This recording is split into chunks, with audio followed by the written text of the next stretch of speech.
last year, same thing all the way through. It's easier to get.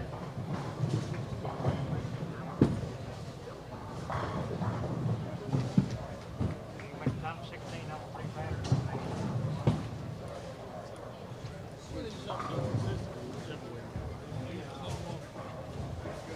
I think you should.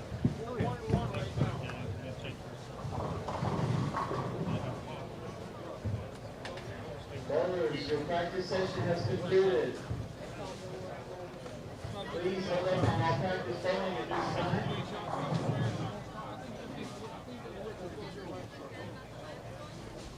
If your lane is still on the first ball, please go ahead and recycle it to the second ball so we have a complete rack of pins.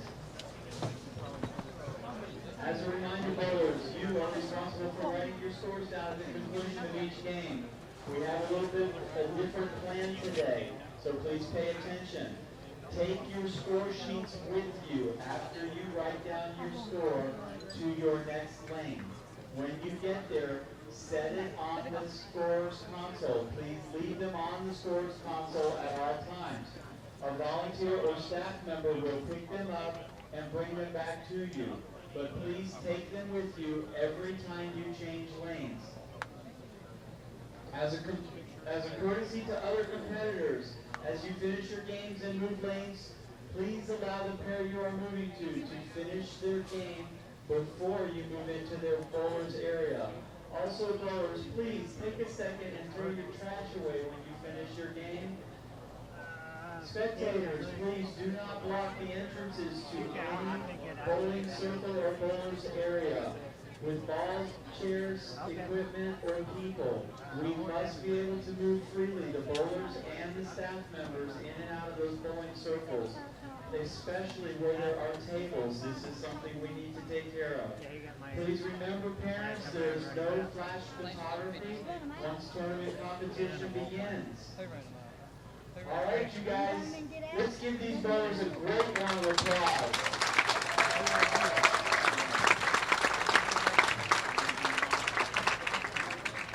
Well, your A's are up and you're ready for tournament play, so everybody have a great day bowling. Go, bro, good!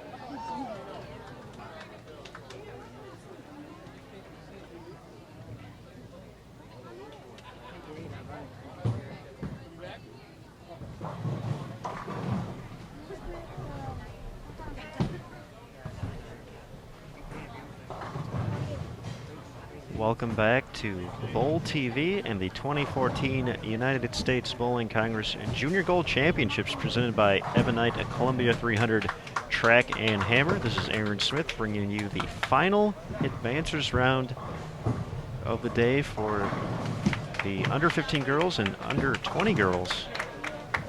After this, we will have our final cut to double elimination match play. We have half and half here. On lanes 49 and 50 are the under 15 girls. 20 of them advanced to this round from last night. We will only cut 4 of them to the final 16 for match play. And then on 51 and 52, we have the under 20 girls, who we just saw not too long ago, cut from 86 to 48. And we will now go from 48 to 16 after this round, so we have 5 more games to go. We get to see how well these young ladies adjust after bowling on the 44-foot WTBA London pattern. We have transitioned to another WTBA pattern, Beijing, coming in at 35 feet, so 9-foot difference on the pattern here. I would think it would lend to some of these young ladies' games, being able to play the lanes a little bit straighter, a little bit closer to the gutter. But we will see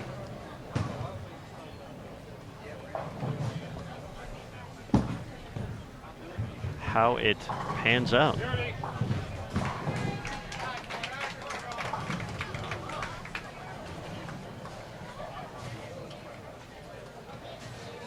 We will be here for all 5 games until we know who our final 16 are. So please sit back, relax, and enjoy here Live on Bowl TV, you're on Channel 2 right now. Channel 1 has the under 15 and under 20 boys finals advancers round with Lucas Wiseman, so be sure to check that out as well. And if you're watching Channel 2 right now, you're doing it on a desktop or a laptop. Unfortunately, the mobile devices are not working for this. So if you're trying from a phone or from a laptop, it might not work. You might only see Channel 1, so if you know folks are looking, please let them know. Have to pull out the laptop or see it on your PC at home. But we are underway. We're ready for 5 more games, so sit tight, enjoy. And thanks again for spending some time here on Bowl TV with us.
This is game 21 of the week for these competitors.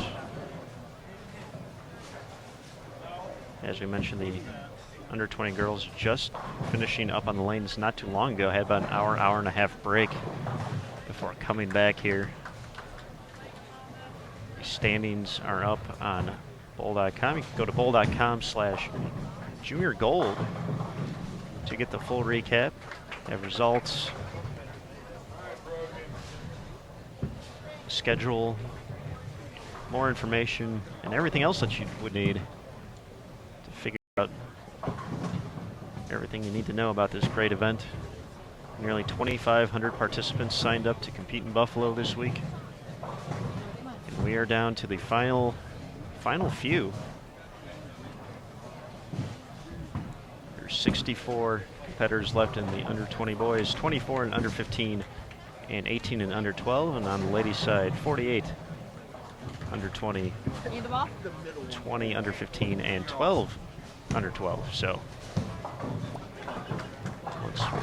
once what was 2,500 nearly, 2,479 was the official count. We're getting down to the nitty-gritty here. And on the under 20 side, these are actually our tournament leaders. These are the top 7 overall in the standings.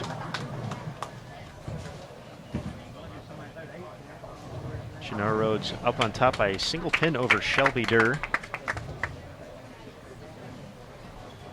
Melanie Hannon coming in 3rd. Emily Strombeck 4th. Rachel Albright 5th. Caitlin Simpson 6th. And Emily Eckhoff are your top 7 coming in to this final advancers round.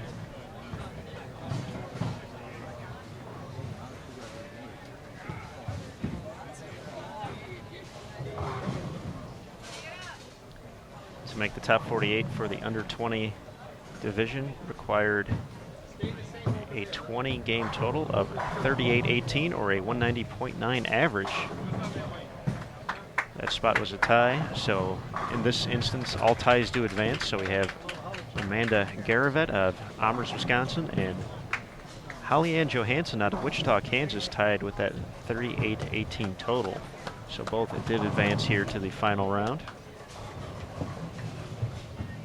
For under 15, which concluded last night, it required a 175.15 average. We had we had a tie for that as well. 20 game total of 35.03 between Jewel Drummond of Pawtucket, Rhode Island, and Megan Makunovich of Canton, Michigan. So you see both Jewel and Megan on our under 15 featured pair here.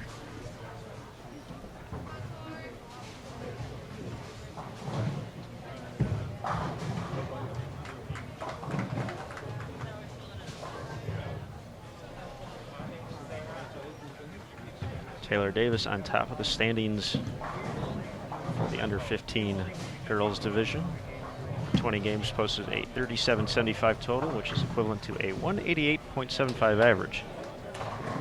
So you can see these patterns have been pretty demanding so far this week, and obviously bowling at a few different centers will lend to that as well. Can't get too comfortable at one place, but we'll be at AMF Airport Lanes from here on out.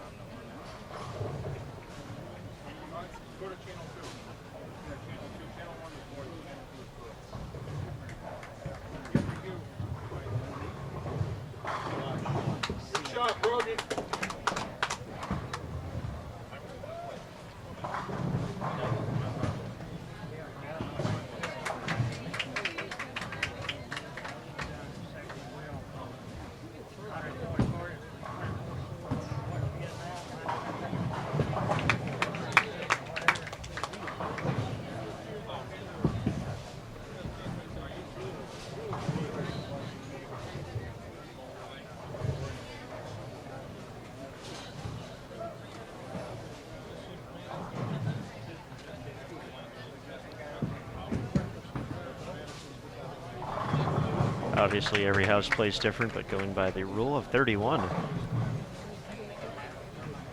the 35-foot pattern, most of these bowlers looking for their break point to be around the 4 board, so outside the first arrow.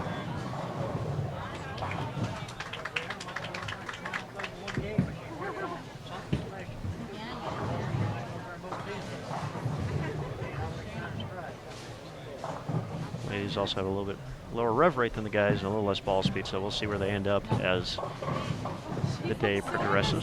Just like booking it. He's on a mission.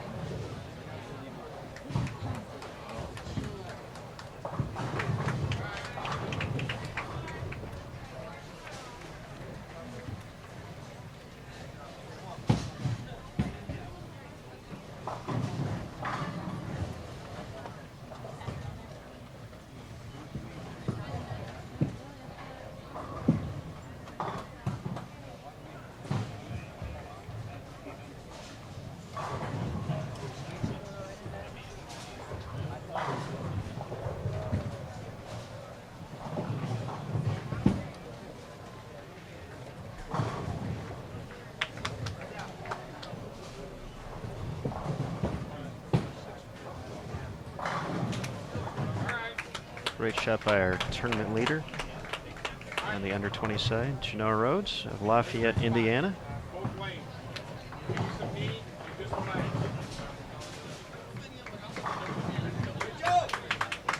Rachel Albright putting all 10 back there as well.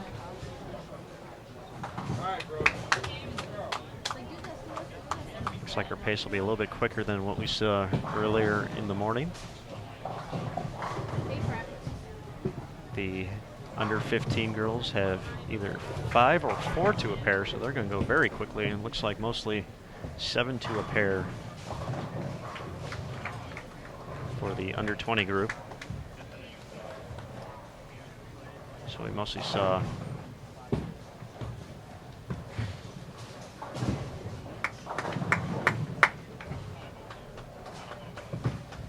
eight to a pair earlier in the day.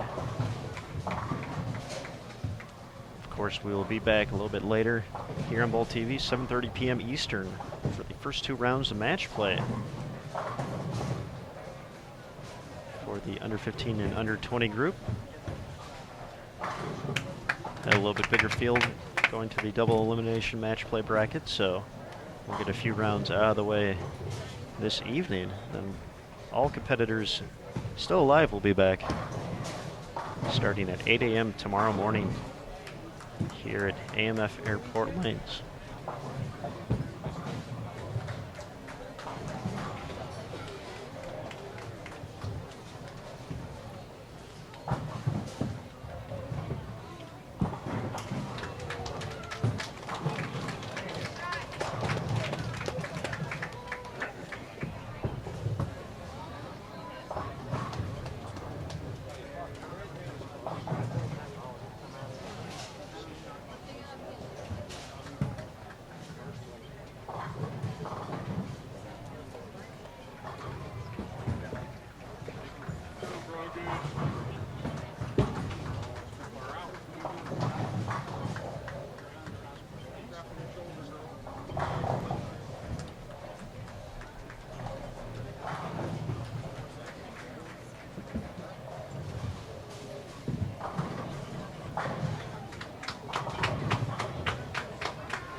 Big crowd on hand here, even though we eliminated quite a few bowlers in that last round. We welcome back the under 15 and under 12 groups, so all remaining competitors are on the lanes right now.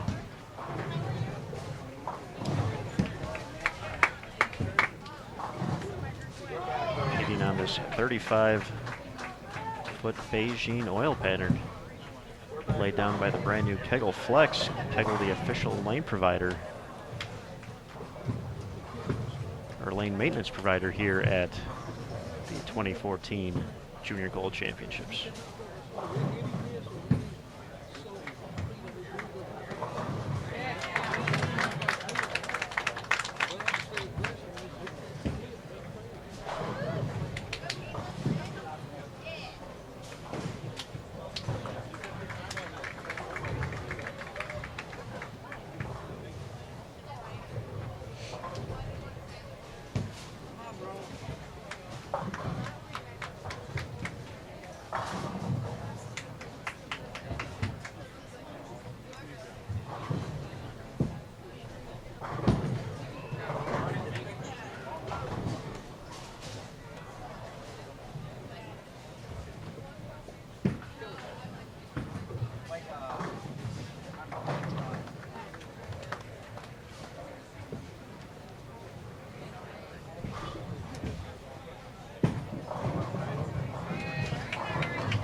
already in the foundation frame for the under 15 featured pair, which is to your left, 49 and 50.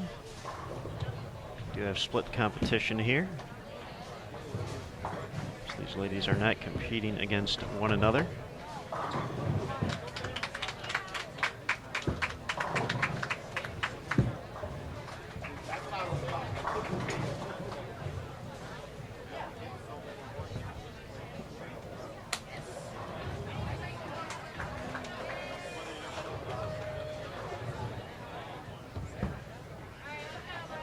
Go, Brody. Finish strong. Strikes are starting to add up here as the first game wraps up. Getting a little bit more comfortable on this 35-foot pattern. Rachel Albright has thrown quite a few in a row. She'll be up on lane 51 after Emily completes her frame. All right, on three, Brody. Let's go.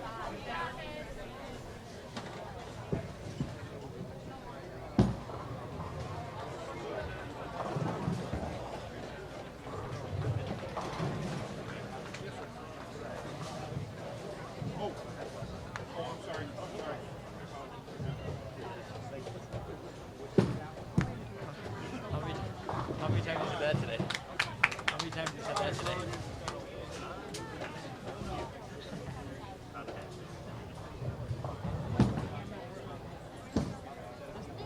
There we go. Little malfunction.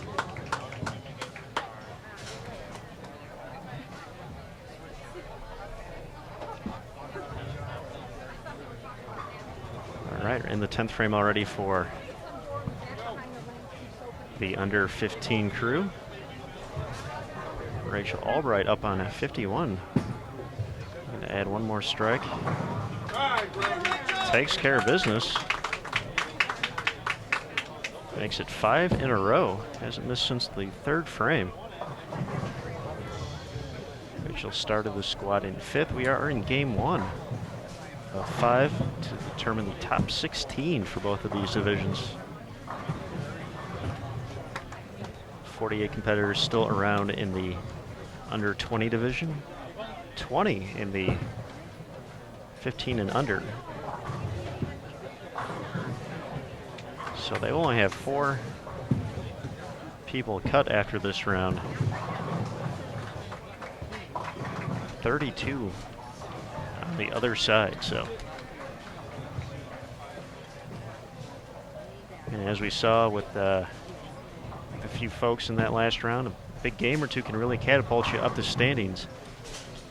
Caitlin Reth out of Baltimore, Maryland, started off with 759 her first 3 games in the last block, was in 60 at the start, moved all the way up to 14th when it was all said and done, which included right here on Bull TV the front 8 for a 10-pin end of her run. She ended up shooting 279 that game.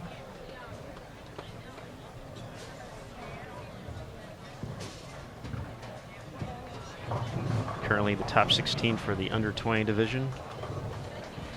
Taylor Hope at Rockford, Illinois was the number at 39.88, which is equivalent to a 199.4 average.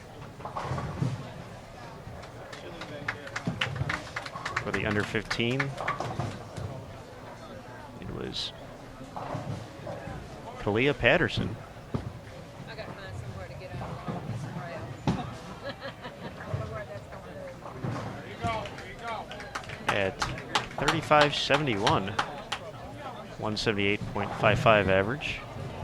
Took a 175.15 average to make the technically top 21 for the under 15. All ties for the final spot did advance to make the top 48. For the under 20, took a 190.9 average, and that ended up being 49 as well. We added one on due to a tie.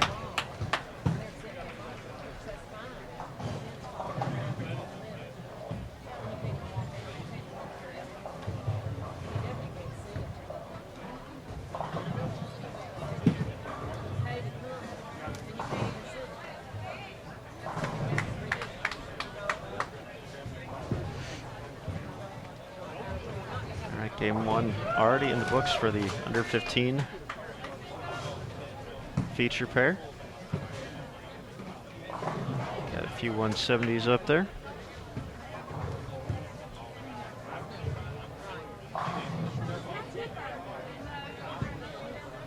Rachel Albright leading the way here on 51 and 52.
Albright getting ready to step up on 52, looking to make it 6 in a row.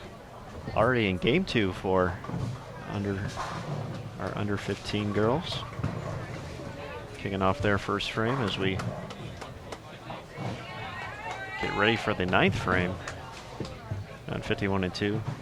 Obviously they're going to finish up a little bit quicker, having 4 or 5 to a pair versus the 7 for the older girls.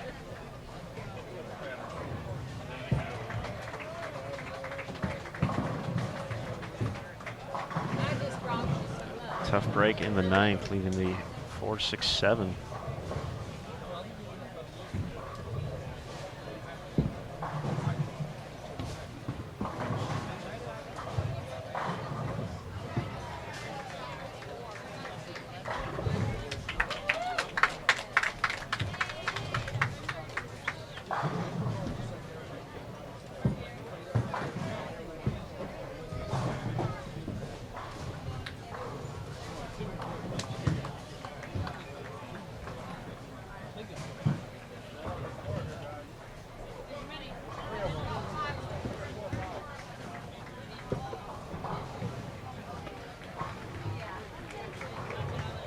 Seems we're having a delay on 51, not sure why.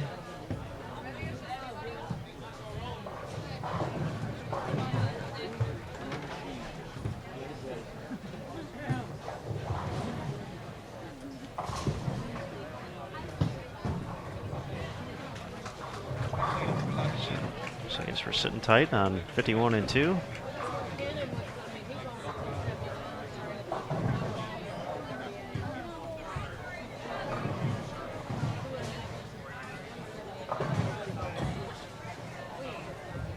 Still have some action going on 49 and 50.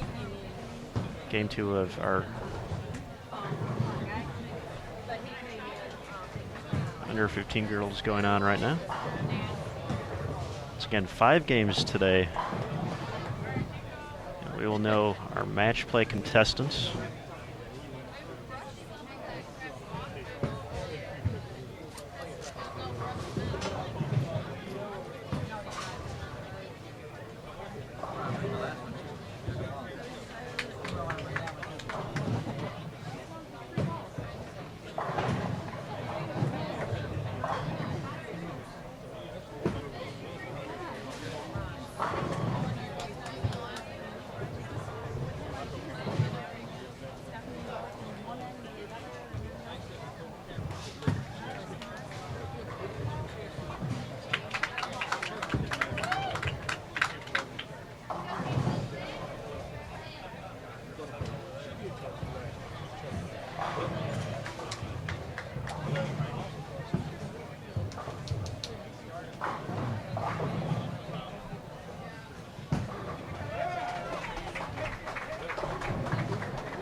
Dakota takes care of the spare.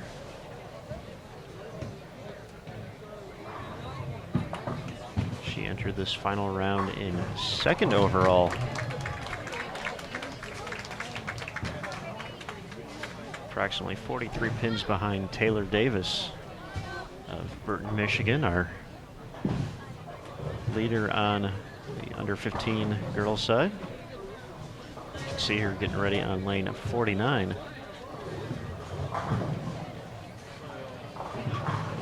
Comes in a little bit light there, leaves the bucket. She was the leader after 15 games in this division as well. Once again, only cutting, I guess technically 5 people. Now looking at, we had 21 advance due to a tie for the final spot. So we will cut 5 to the top 16. And of the 21 ladies left, they're all within 13 pins average-wise of each other. So about 270 pins between the tie for 20th and 1st place. So certainly some ground could be made up with the big game here.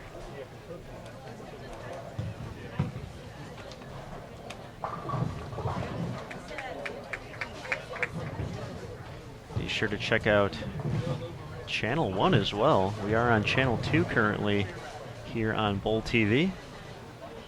Something brand new. First time we've ever had this set up. Lucas Wiseman is over on Channel 1 with the under 20 and under 15 boys final advancers round.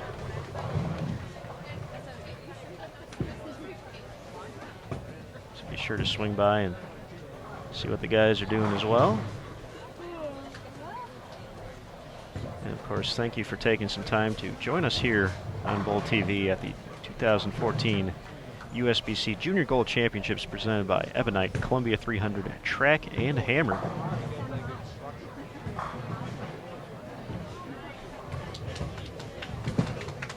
We are bowling on the 35-foot WTBA Beijing pattern. For the earlier advances round, they competed on London, which was 44 feet. So a pretty substantial change, 9 feet in oil distance here at AMF Airport Lanes.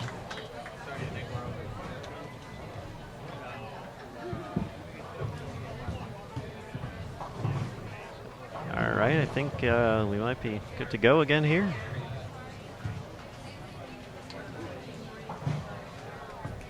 So a few officials down this way, so hopefully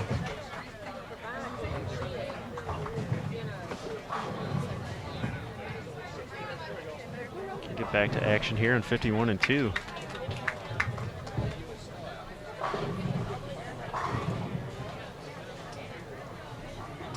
Actually, it doesn't look like they fell too far behind the other under 20 pairs that I can see from the live stream booth here.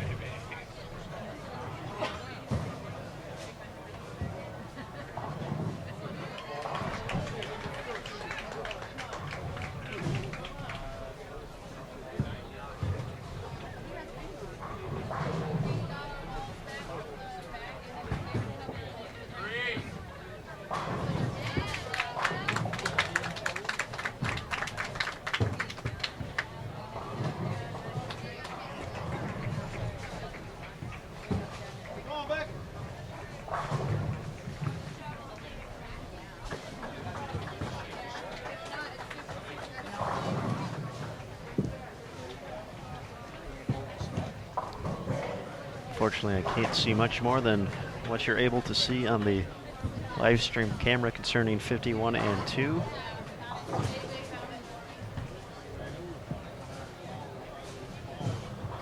about 8 to 10 feet behind the settee area, and there is nothing but parents and supporters trying to see the action as well.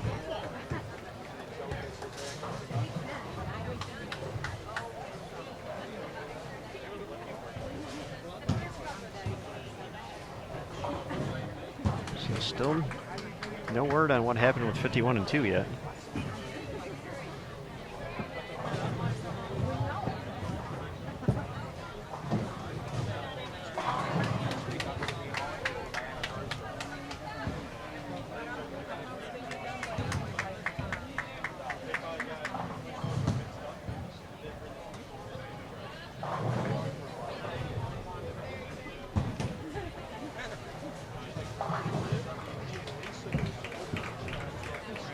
See Gary Schmidt down there, so we're making some progress.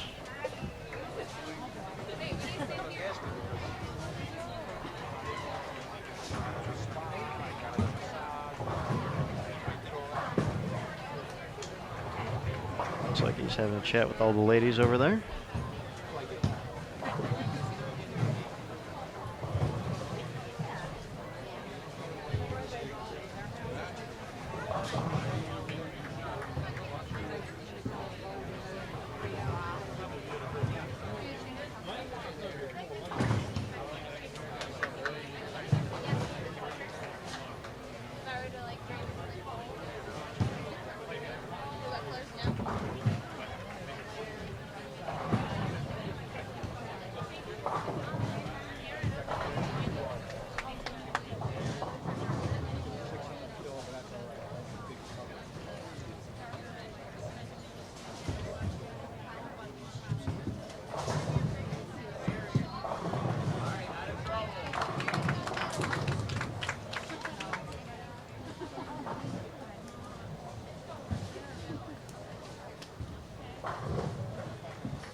All right, back to action here on 51 and 2.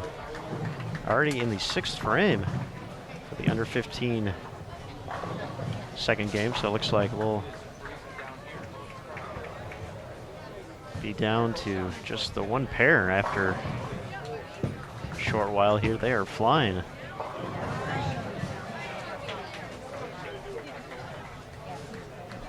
All right, in the 6th frame of game 2, still in the 9th frame of game 1 after the delay there. Still not quite sure what happened, but at least we are back to bowling now.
Emily Eckhoff seems to have the best look in the under 20 group so far here in game 1. Had a big finish to cap off the earlier squad right here on Bowl TV at the front 7 for a 9-pin ended her run.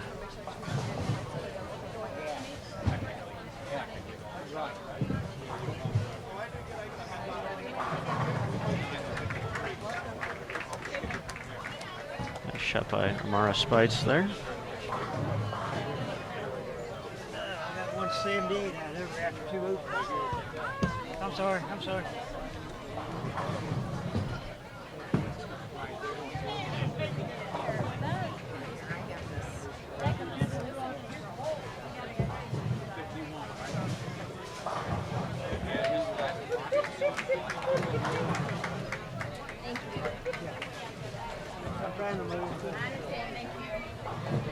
Starting to get real crowded in front of the live stream table here as people begin to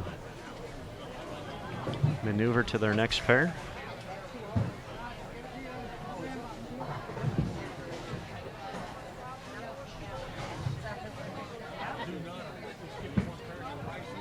Rhodes, your tournament leader, takes care of the 10-pin. Put your arms out and just go through.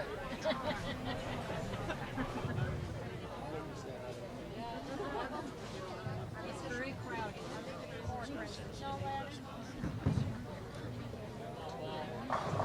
Yeah, Rachel!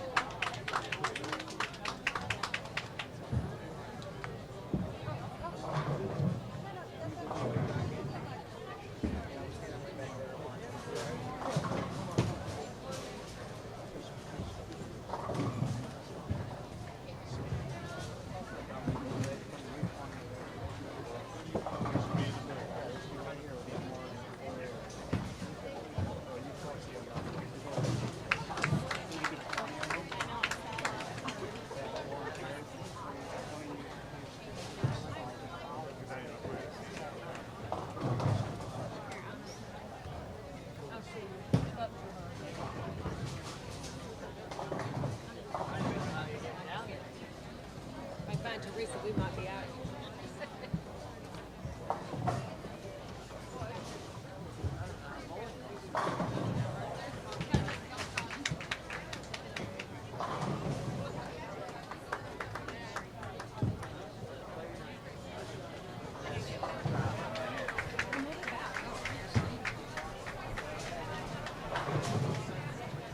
All right, 10th frame underway. Rachel Albright's going to be in the 2 teens after that nice string of strikes in the middle of the game.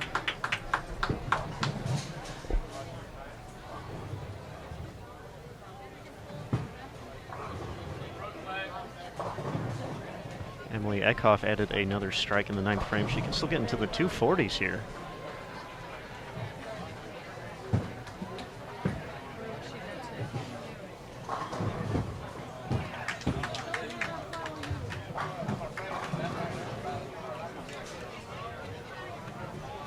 Once again, this round being contested on the 35-foot Beijing pattern. So something completely different. 9 feet in difference. Testing the versatility of these competitors out here.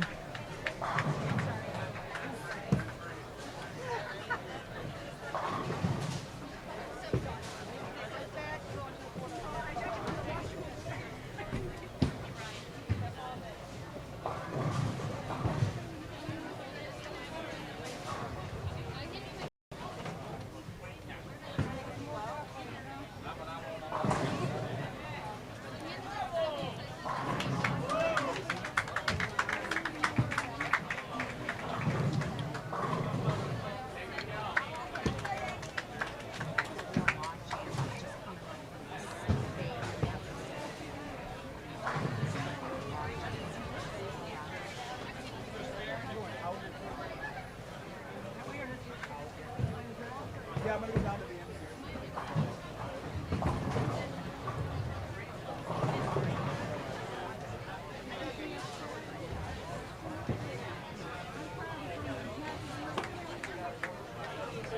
end. A split in the 10th for Melanie Hannon.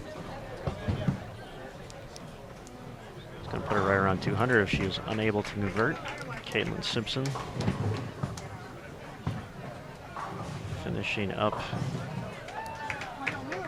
in the 150s. The Pikeville standout struggling a little bit here in the opener. Getting ready on 51 is Emily Eckhoff. She seems to enjoy the shorter pattern here. So it's 240s out there. You guys coming out? Is that what you're doing? Another great shot.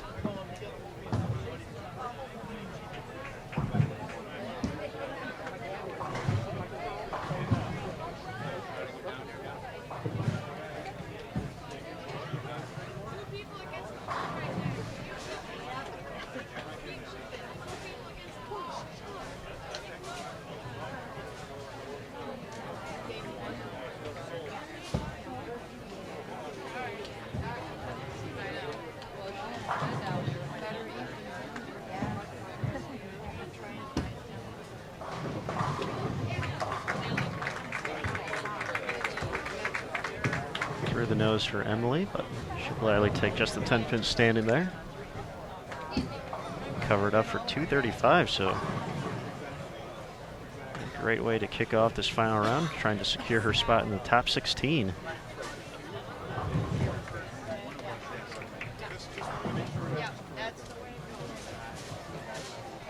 And the under 15 girls are going to be a full game ahead here, already starting their 10th.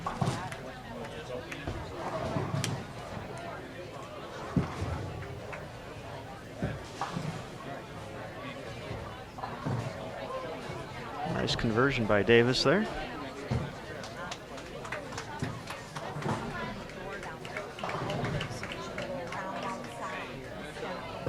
So we'll have folks move into their respective new lanes here in just a second. We'll have game 3 on your left, game 2 on your right.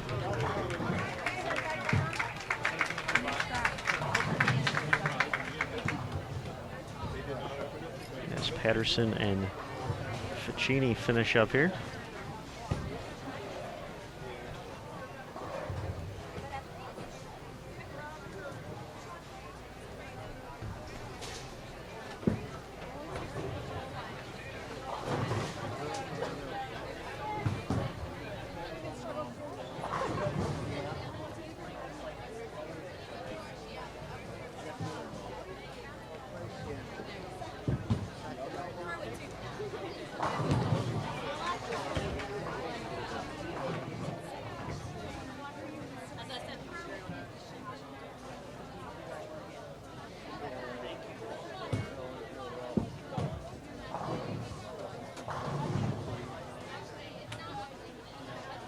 Grandma got to see.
Mind your way standing right here. Good. It's the only way I can see my daughter throw a ball at this point.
All right, on your right, the under 20 is starting in game number 2 here in the final advancers round, and then on your left, 49 and 50, the game 3 for the under 15 girls.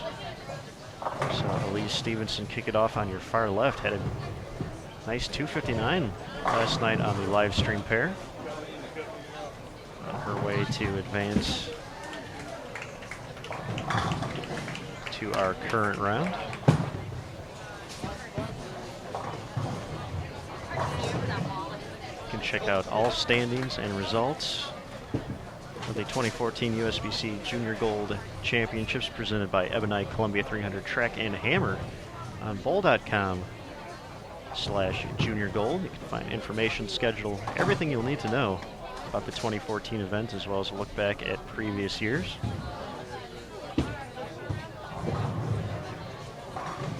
Of course, we want to thank you for spending some time here and joining us on Bowl TV. Myself and Lucas Wiseman on different channels today. First time in Bowl TV history. If you click on channel 1, you'll find Lucas and the under 20 and under 15 boys in their final advances round. And here on channel 2, you have Aaron Smith and the under 20 and under 15 girls in their final round. 15 is on the left, 20 on the right.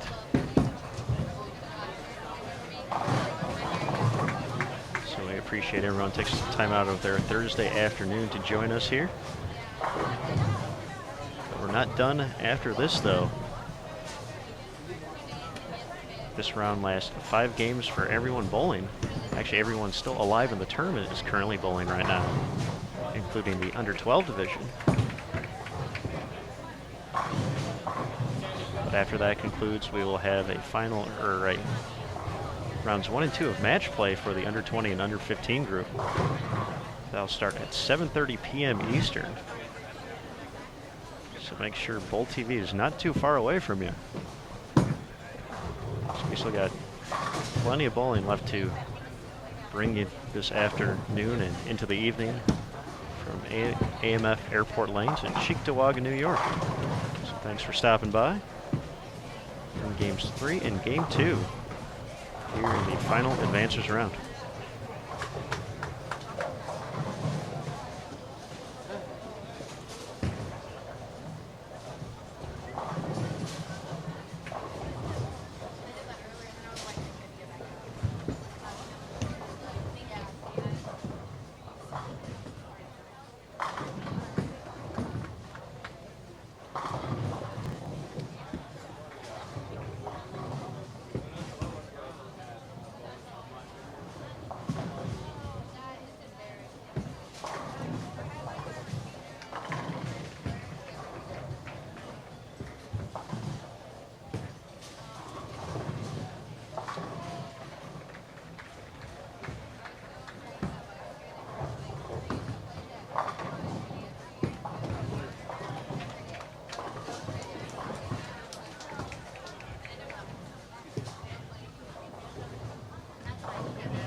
Might know this. Is there a phone number that we can call over to the survivor to reserve a spot? What are you trying to find out? Survivor. Where it is? No, I know where it's at. Just curious. They had entries at all the centers, but I have no idea where they are in here.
All right, we are in game 2 on the right feature pair, 51 and 52 for the under 20 girls, and on the left in game 3 for the under 15.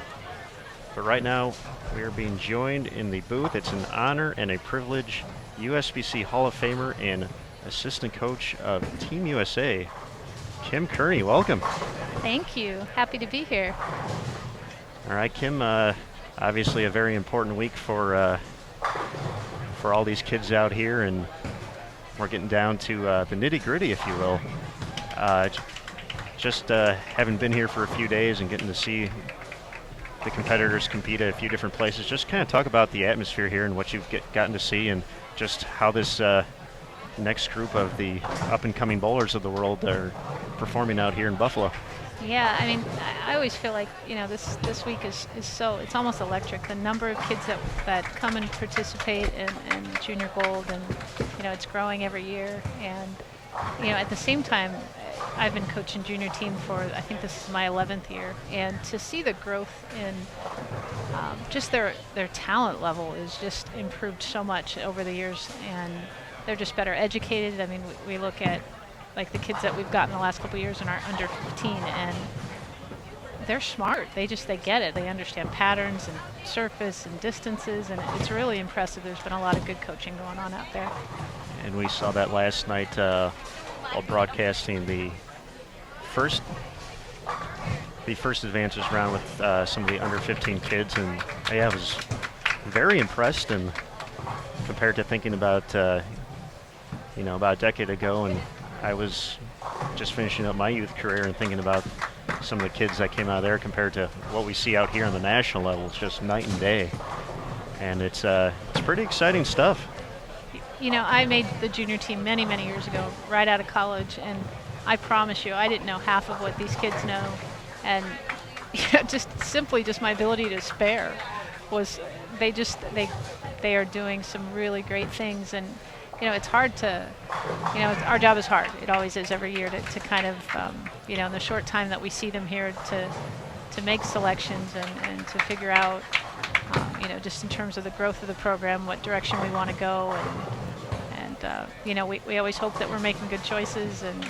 But it is always, I always say, the most difficult week of the year for me, because, you see the hope, and, to sometimes have to disappoint kids is probably the hardest thing that I have to watch. But so the selection is definitely challenging. But also very rewarding at the end, especially when you get to see these kids take home a few medals. And in a week or two, a few of these youth competitors will be making their way to Hong Kong as well. Yeah. Competing at the World Youth Championships. So hopefully that's a great opportunity for those making that trip to represent the red, white, and blue, and show off all that you and Rod have gotten to teach them over the past year or so. Yeah, I mean, there's quite a few still kind of in the field that'll be going to Hong Kong with us. Liz Colkin, and I don't want to mess up and miss anybody's name here. Stephanie Schwartz, I think, is still playing, I hope. And on the boys' side, we have Cameron and Wesley. And, I think it's really, we're looking forward to this World Championships. We're so talented. Just watching how great our kids did last year at PABCON, which is kind of the American Zone Championships. And on the boys' side, we're bringing the same 4 guys. And I think just as great as they work together there, our hopes are high that it's going to be a successful trip to Hong Kong. And we have, some of the best collegiate players on our girls' side.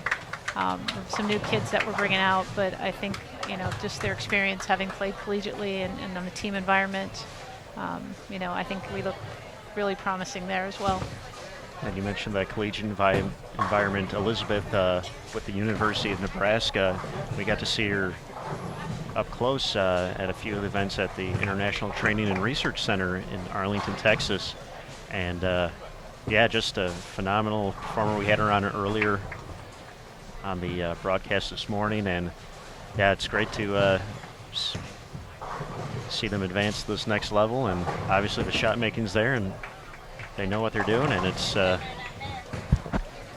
nothing. Sky's the limit for these youngsters. Yeah, I think our future, players for Team USA, and really, we always sort of look at junior team as the building block and the stepping stone to the adult team. And, sometimes it's tricky to break into that field up there with, a lot of the touring guys and some of our women are still young and just sort of dominating bowling around the world. But, I look at these young kids that are making the adult team even while they're still in college. And, again, a testament to, the youth coaches around the country and our collegiate coaches. They're just preparing them so much better than we ever have.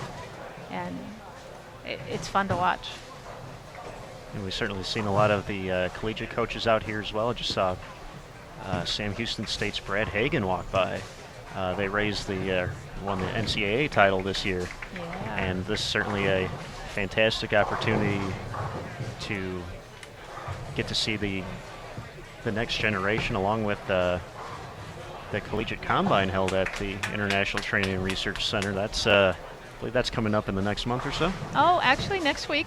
Oh, next week. Oh, yeah. Even sooner. It starts next Tuesday.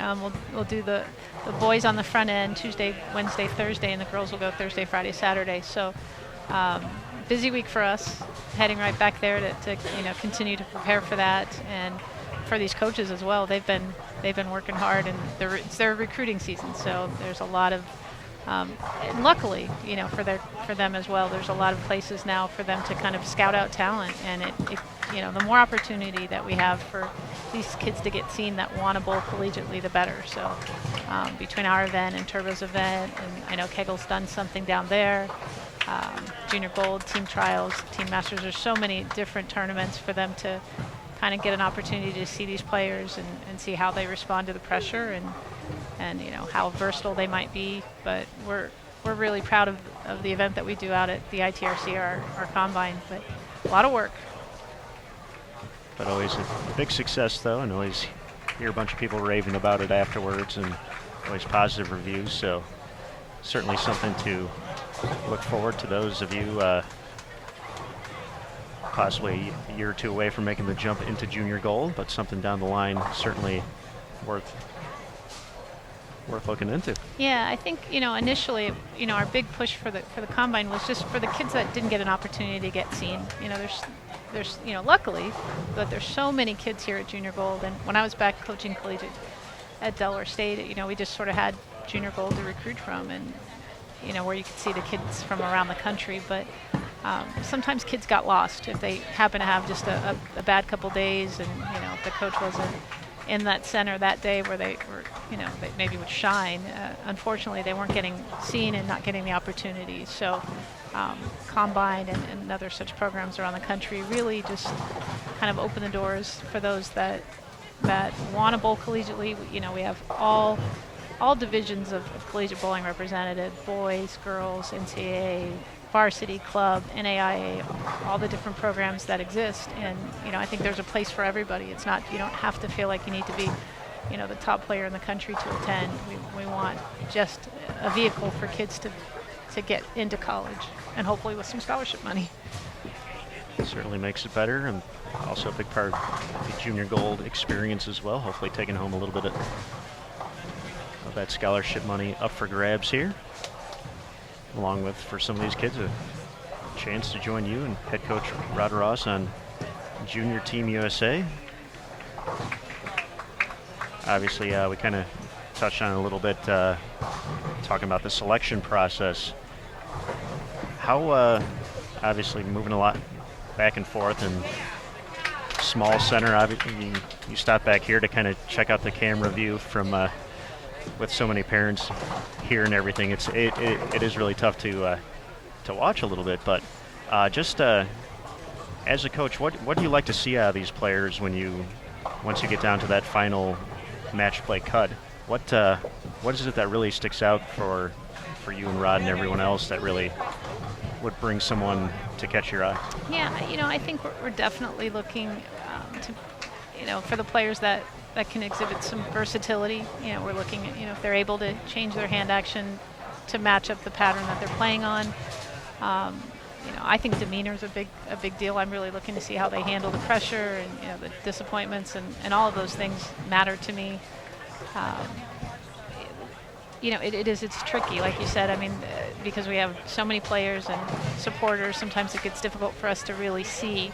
So we kind of wiggle in and out, but not to become so obvious that, you start to feel like you're putting too much pressure on them. So it's a little bit of a fine line, but, a lot of the kids over the years, we've seen them a little bit before between here and team trials, and just putting names and faces together is important. But, as it sort of starts to kind of wind down towards the end, you sort of look, what direction are we going towards? What we're looking for kids that just, again, play the patterns right, have some understanding of ball motion. But a lot of that, we definitely, that's part of our job to teach them, some of those things when they come out to spend the week with us at training camp. So it's hard. It is, like I said, it's probably the hardest part of my job, because, unfortunately you don't know them personally, and so you're making a little bit of a judgment call from back here. And we just, again, want to just continue to further educate them and try and make them better players. Being able to fill a frame is important. Hopefully they're good spare shooters. That's definitely something that we look seriously at. And that's something, just looking at the cut line for some of these, whether it was making the first cut or the second cut, I believe for the under 20 girls here, which we are watching right now, to make it to this round here took a 190 average. So, bunch of 9 spares gets you to 190 real quick, avoiding those open frames or those miscues of letting a single pin get away from you. Right. Certainly, it's showing right here that very few mistakes along the way will help get you there. Right. I think a lot of times people just look for too much score in these events, and they're trying to just whack them right out of the blocks, and always it's going to be kind of the kid that stays steady and controls the pocket, leaves things they can pick up and picks them up. And that's kind of what we try to preach to our players as well. It's, there's got to be some sense of urgency, because the format isn't terribly long, but at the same time you don't want to feel like you have to have 230 ball reaction to stay in the hunt. You just have to be smart and composed and get your spares. Very true, and obviously competing on different patterns as well. Sometimes someone's just going to match up, whether it's the short pattern, long pattern, whatever it may be. But you also don't want those particular bowlers who know they're going to bowl well, that they have to particularly get all their pins on, in 1 to 5 game block versus having 3 consistent blocks. Right. So that certainly helps out well. We are currently joined in the Bowl TV live stream booth with USBC Hall of Famer and assistant Team USA coach Kim Kearney. We are getting ready for Game 4 on lanes 49 and 50 in the under 15 division. Still in game number 2 here. For the under 20 division, they had a little bit of a delay in Game 1, so fell a little bit behind, but we will be here throughout the duration. 5 games total to determine our finalists for the double elimination match play bracket. Something you're pretty familiar with bowling Queens all these years? Queens, my favorite tournament. That is a blast. I've bowled Queens so many years that back when I was younger, it used to be 4-game matches. That was really challenging to I think the best thing about Queens is that you can never give up, and you never know, someone can shoot 280, 290 at you, and all of a sudden the complexion of the match changes, and so I think I've always been somewhat successful in there, because there's no time to be careful and conservative, which I think was a little bit of a downfall with me most of the time. But there I just had to always be on it, stay aggressive and make good decisions and not be afraid of anything. But double elimination it really the intensity goes up when you don't get to play any longer. And we'll get to see that a little bit later tonight, starting at 7:30 p.m. Eastern. We'll have rounds 1 and 2 for the under 20 and under 15 groups. And then the under 12 group will get into the excitement tomorrow morning, starting at 8 a.m. Brand new for this year. I don't know how much of the under 12 you got to watch throughout the tournament, but it's exciting that we can branch out to another group of kids to entice them to get their feet wet here, Right. in hopes of, becoming long-term participants. Arguably, you start when you're, some of these kids might be 10 or 11 years old. They could be looking at a 8 to 10 year career here at the junior gold throughout the different divisions. We'll have to start similar to the Open Women's. We'll have to start doing the participation awards. They keep coming out younger and younger, but it's certainly a great thing to see for the sport and the excitement and enthusiasm from this much younger generation, and also the fact that they seem to, I'm putting myself in a place being almost 30 now, just really not having the opportunity to compete on a lot of tougher conditions growing up, not a lot of opportunity for that, not a lot of folks searching for that as well.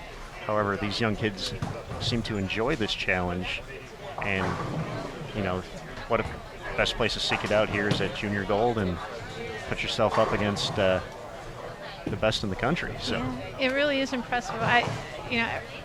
For as long as we've been bowling on sport patterns, it's really interesting to see the willingness of the younger player to test themselves on it more so than I think we often see with adults. They jump in wholeheartedly. They want to be challenged. They want to bowl in something hard. They want the experience on it because they know as they get older, it's what they're going to really be sort of tested on. So it is, the under 12, under 15 really.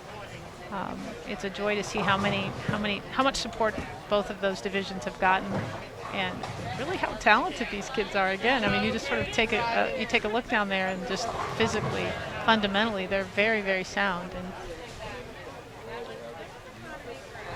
I could not agree more with you. It's always fun, a chance to get to, and I got to be a part of the intercollegiate team championships and singles championships this year out in Reno. It's always an exciting environment. That's the next step for a lot of these kids. But certainly sport of bowling is building a great base with this younger group, and it's going to be an exciting future ahead as they start moving up to the adult ranks and taking away any chance I have at making a check at the Open Championships. So,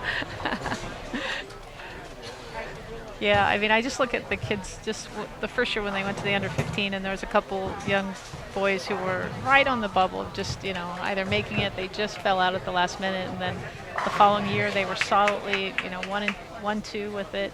Cortez Shank, one of those. You just sort of know that the experience of having done it the year before and understanding the format, being in that format is making such a difference for these kids. And you're right, as they continue to kind of move up from one division to the next, they're prepared for it. They know what it looks like, they know what it feels like, and they're not afraid.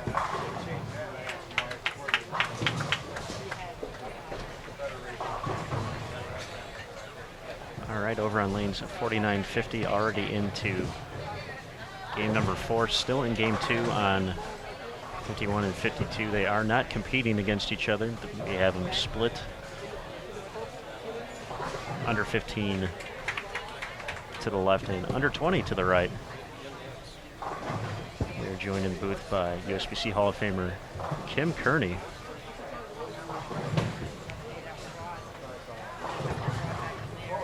So Kim, we kind of talked about I guess I was talking to myself about it earlier, since Lucas is way over on the other side of the building, but just kind of talking about the idea of lane play for the particular patterns we've seen so far. We started off with London earlier today, the 44-foot pattern.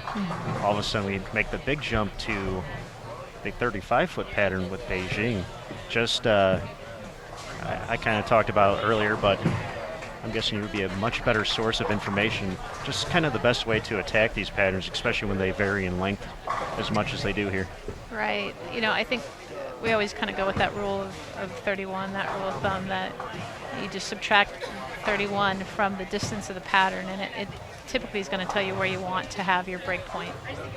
How you get to that break point is going to be dependent on your ball roll. If you're going to, kind of swing to it or go straight up it.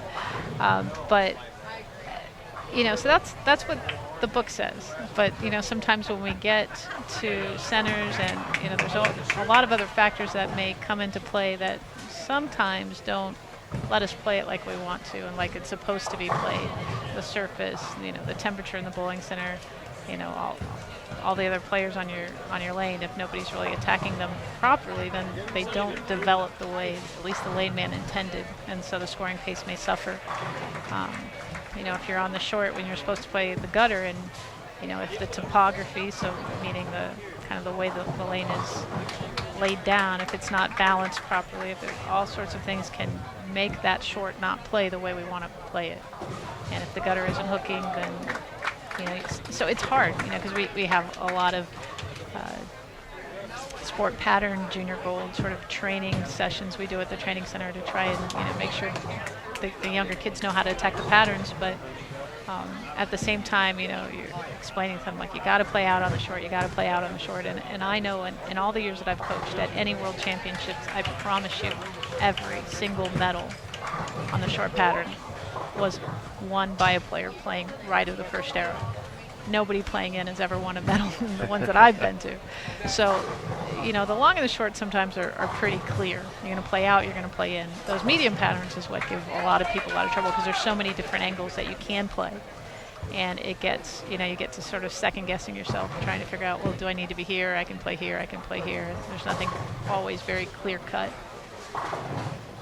So sometimes you have to, as much as you want to hold on to what the book says and what all your coaches say, and hold on as long as you can, but at some point we do have to kind of make sure you just explore the lane and see what the lane's telling you. Usually it's the best guide to how to attack them. All right, we'll get some great insight from USBC Hall of Famer Kim Kearney here.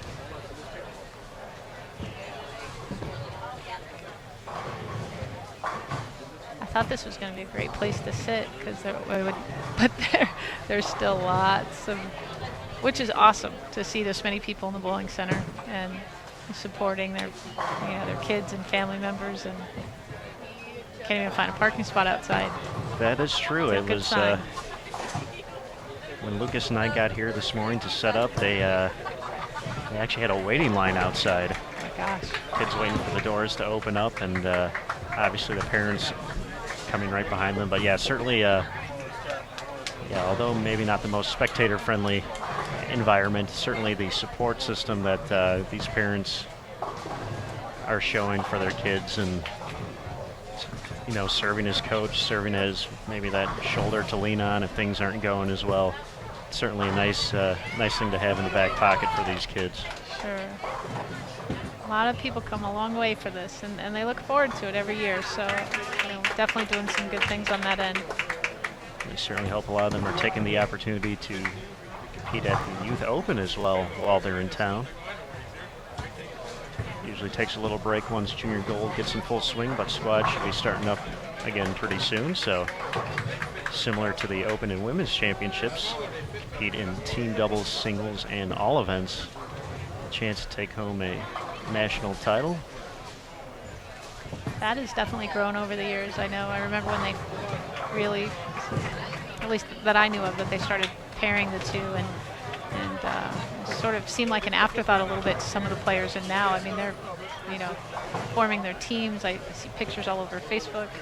A lot of former players that I grew up with, and their kids are rolling together, and it looks like a blast. It looks like it is so much fun. And again, a great stepping stone, like you said, to Open and Women's Championships, to just get these kids kind of in the mindset of bowling in a team environment. Between high school and college bowling, I will say that team bowling has been one of the greatest things that I've ever done and experienced in the game. I'm happy with my career as an individual player, but I think I've found the most satisfaction bowling with someone, either in doubles or in a team environment. It's certainly always exciting, especially when you get into the Baker format, which we got to see a lot at the, or we get to see completely at the international or intercollegiate team championships, and just having that support system behind you for every shot. And one of the cool things about that, even if even if a shot doesn't necessarily go as planned, you still have 5, 6, 7 hands waiting for you, giving you a high five, patting you on the back, saying, hey, get him next time, or cover that spare. And always a unique thing to see, especially, for someone who has yet to experience a collegiate event or hasn't seen it on Bowl TV perhaps yet. Definitely something worth checking out, seeing in person especially. The electricity in the building definitely grows, especially when you get into those later matches in the day. And Yeah. I don't know if we have anything, in my opinion, more exciting than collegiate bowling. And like you said, I mean, a Baker format it requires, from a coaching standpoint, really making sure that you're putting the right player in the right position. And at the same time, it feels like a lot of pressure. You get, kind of 2 shots to, 2 frames to fill, but really being, again, someone who can control the pocket and can leave things that you can get and get them becomes just the utmost importance. It's, striking makes a lot of sense, of course, but, if you have a lot of holes on the other side of all those strikes, it doesn't do you any good. So collegiate bowling has and always, I think, will remain my favorite part of this game.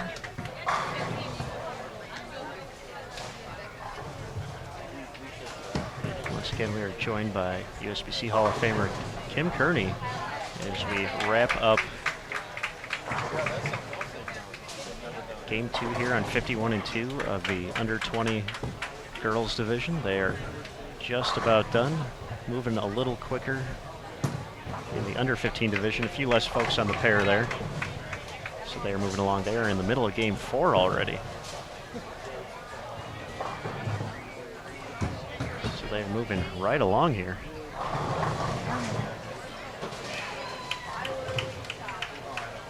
Maybe they're just getting more strikes. Well, we certainly hope so. Oh, it'd be good.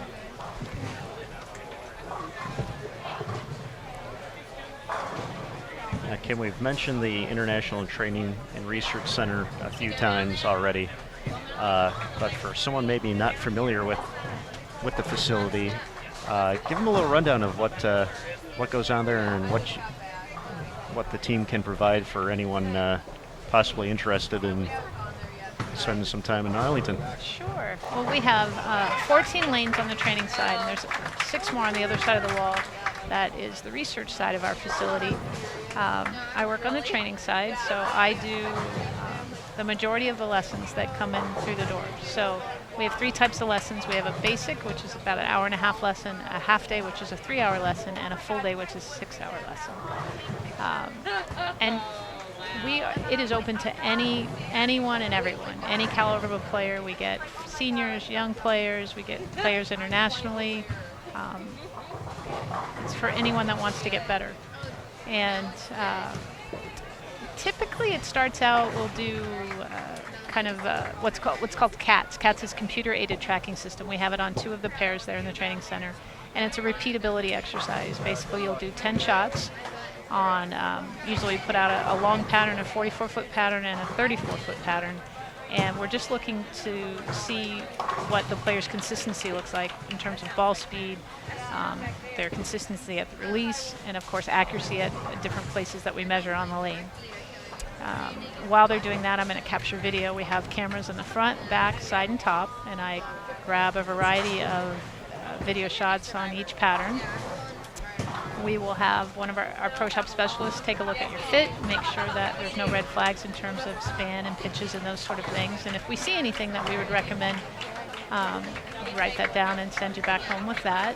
And if it's pressing, meaning you're having trouble clearing the ball and it feels like it's going to impede the lesson, then we definitely can change it right then and there if you're open to that. We do a lot of, most people tend to be more interested in ball motion and lane play. So just in terms of classroom, we sort of break away from the lanes periodically and talk a little bit about, show video and some of the things that we have to show to better explain how the ball needs to go down the lane, how it should transition properly and go through the pins the right way. If it's a half day or a full day, we have the option of getting with Nick, who is our sports performance specialist, and going in the gym, and he will put you through a variety of tests that measure flexibility and strength and balance. Nothing you're going to break a sweat doing, but just if there's any imbalances left or right, or anything that he feels like might be causing some problems in your game, or anything that I need to know on the instructor's standpoint, he writes all that down and gives sport-specific exercises to help you improve on that. There's just it's really, we try to tailor it to whatever the player feels like they're struggling with. If they feel like their spare game's not great, then we're gonna, typically that is either your system's not awesome or your swing is not doing the right thing. So we kind of have the capability of doing it kind of going any direction that's necessary, and that the player may need, or if we feel like, wow, that I know you came in for this, but I think it all kind of boils down to getting better at this. Whether it's your start or your push direction, things like that. So it's a great place to get better. I think we do a pretty awesome job at, as a team, in making sure that when folks come there, they leave a better, smarter player. And then on the other end of the campus, we have our Hall of Fame and Museum, which I think is really cool too. So typically trying to get people to know the history of the game is important. And so if they come in for a half or full day, we give them free admission into the Hall of Fame and Museum. It's all pretty cool place. I'm fortunate to get the opportunity to work there. I've been there since we opened, and I enjoy my job. It's really cool. Certainly a unique job as well, and of course you mentioned the International Bowling Museum and Hall of Fame right there. Actually have an article that I need to write in the next few weeks. That's due at the end of the month about that little gem right there. So I may ask you for some notes when we're all said and done here. Yeah, I think it's great. I think, when it was up in St. Louis, I remember going as a collegiate player and just I could not take enough pictures. And, hoping one day that I would ever, the idea that I'm in that wonderful building is often surprising to me. But at the same time, it's such an honor to be kind of included with, the best players that our sport's ever seen.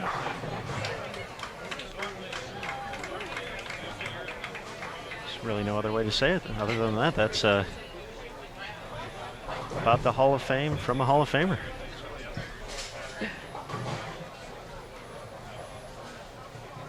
All right, we are just about done here on lanes 49-50 for Game 4 for our under 15 girls.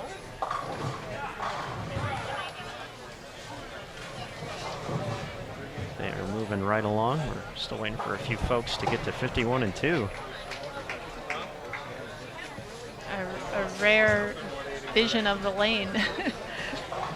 Yes, we're only about maybe 8 to 12 feet behind the set tee area, but you would note from the endless amounts of backs and people walking through, and it seems miles and miles away, but it's generally how these events work, similar to collegiate events, with everyone's usually standing up behind their teammates supporting, seeing how the lane's breaking down. I agree. I didn't realize that. Yeah, there's not a lot of sitting in collegiate bowling. Mm-hmm. All right. Well, I'll be by, I'm sure.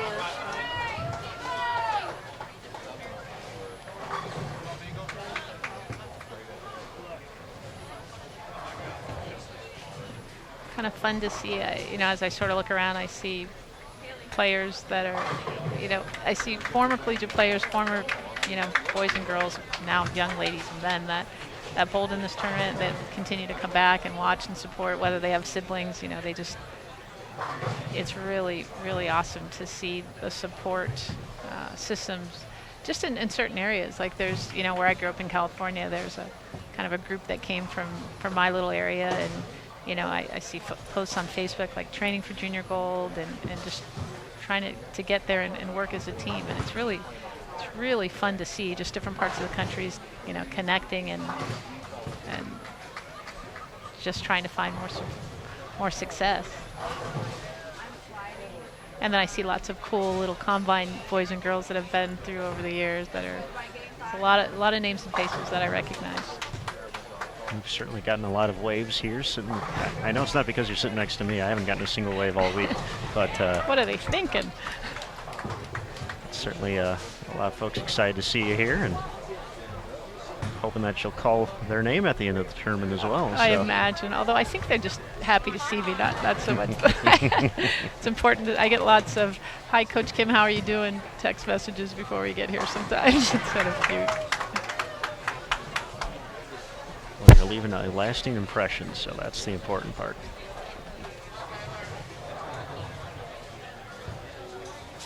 All right, game 3 underway. We got Taylor Russell getting ready here on 51. Puts all 10 back.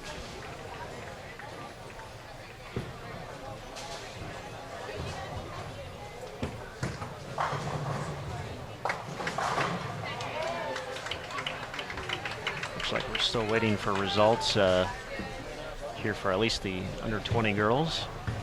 Getting ready in game 3, but be sure to check out all of that on bowl.com/juniorgold. You can learn everything you need to know about this fantastic event.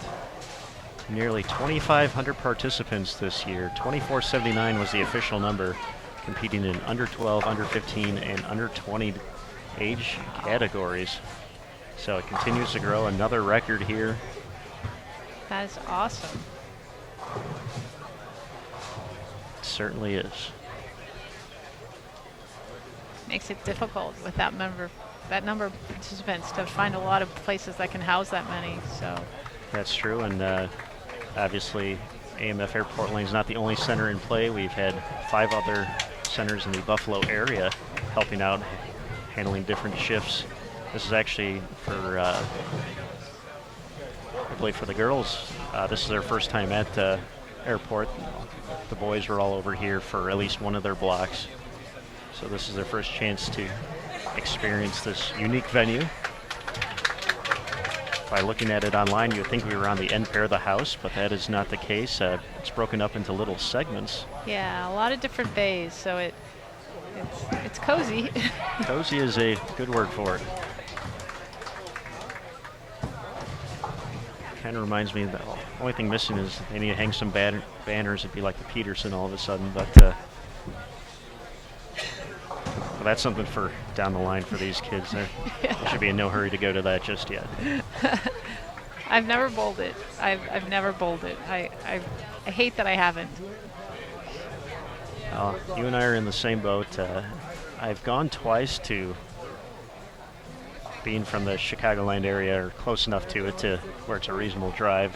Had some buddies bowl, a few squads. I actually was there last year, got to see Sam Lanto post the winning score. Oh, wow. So that was a pretty unique. Had throwing his, he had a blue dot and couldn't even tell you what else he threw. I think he just threw the blue dot the entire time, just basically aiming right at the head pin, and it's a totally different tournament. But yeah, had to have the banners hanging so you could, for some of the taller folks, you actually have to bend down after you throw the ball to see how many pins you got. Oh, that's funny. No, I've heard all of the, I don't know if horror stories is the right way to describe what happens there, but all of the stories over the years of what may go on, and it sounds like a blast. I hate that I never bowled it. I'm not sure I'm at the point in my career now that I'm going to find my way there, but it sounds like it's always been just an incredibly cool tournament to be a part of, whether you win or lose. Certainly so, and I mentioned the participation thing here earlier for some of these kids starting at 8, 9, 10 years old here at Junior Gold. Could get maybe up to 10 years of experience out here. Even at the Peterson, I know they, similar to the Open and Women's, they have, they keep track of participation. They have some folks who have been beating their head against the wall for 50 plus years at that. And oh my gosh.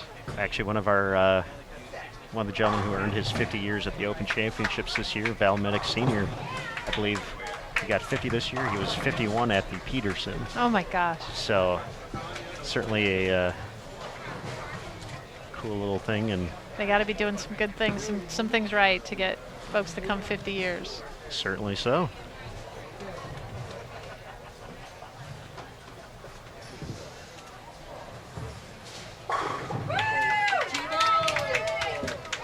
Of course, The Junior Gold Championship started off in 1998, so still fairly new. It's starting to get there.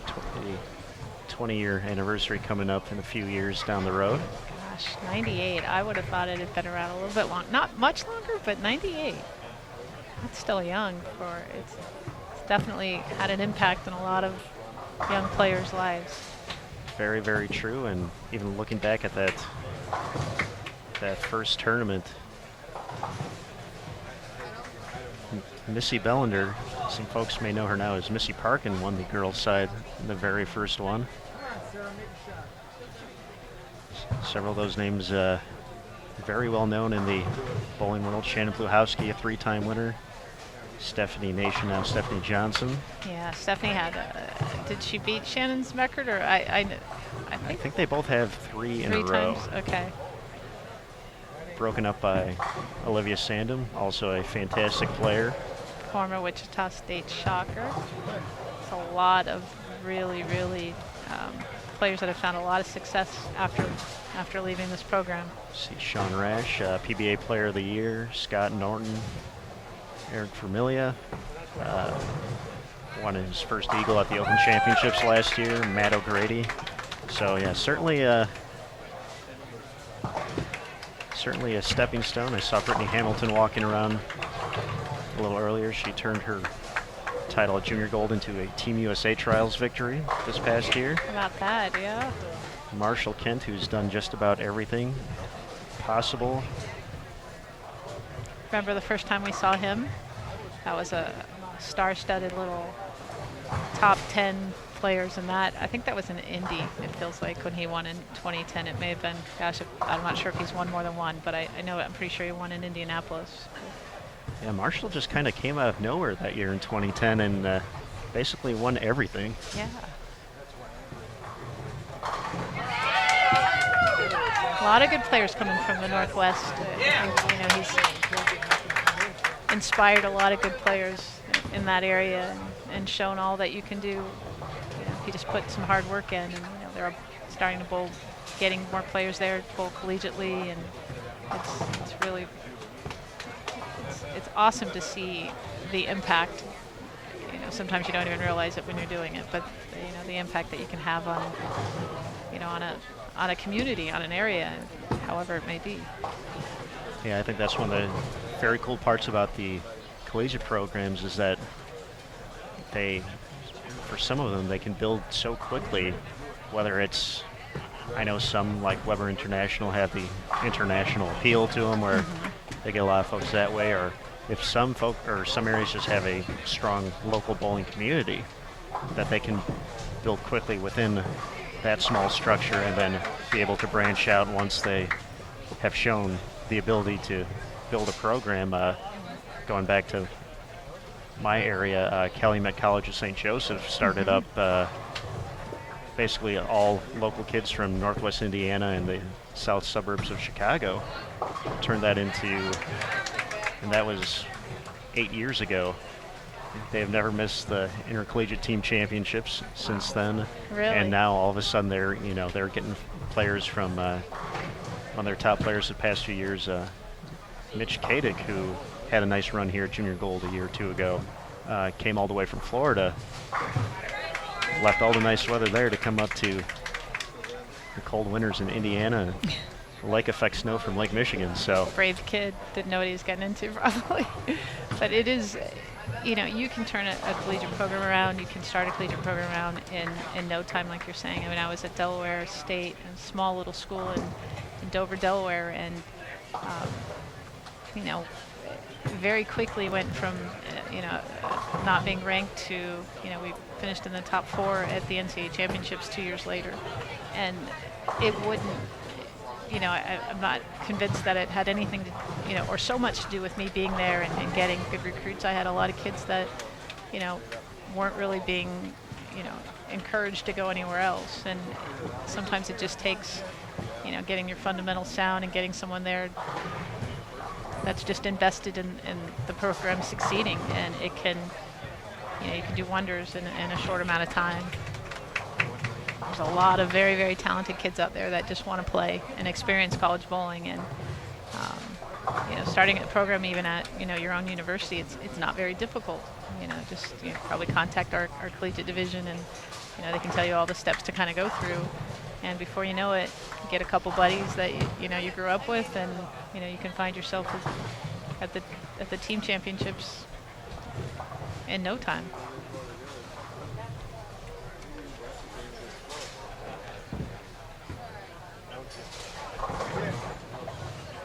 All right, we are behind lanes 49 through 52 here at the 2014 USBC Junior Gold Championships presented by Ebonite Columbia 300 Track and Hammer. This is Aaron Smith alongside USBC Hall of Famer Tim Kearney, also the assistant head coach of Team USA. We're currently in Game 3 on lanes 51 and 2 for the under 20 girls division. And the fifth and final game on lanes 49 and 50 for the 15 and under division. From this round, we have 48 still alive in the under 20 division. We will cut to the top 16 for double elimination match play starting later tonight at 7:30 p.m. And for the under 15, they're jumping from 21 to 16, so only cutting 5.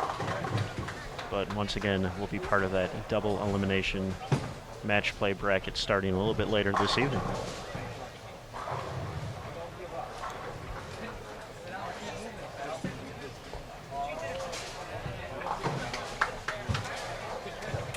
I just recognized the young lady that bowled for Team Canada here in the finals, Michaela. We're almost positive she bowls on their youth team.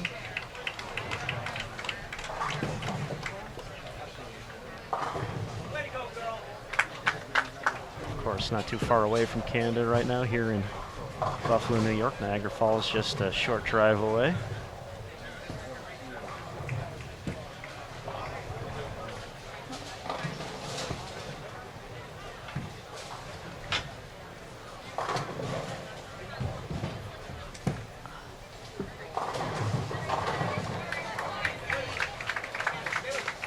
I haven't been here all week. We were on a bit of a family vacation in Myrtle Beach, and came on up to lovely Buffalo. Slight temperature change. That's how it was for me as well, coming from Reno. We were surprisingly warm. We were in the mid to upper 90s. I came here, and all of a sudden it was down to 60s, and I thought, well, maybe it was going to be humid. Wasn't humid. Did not pack properly for this trip. I'm not sure I did either.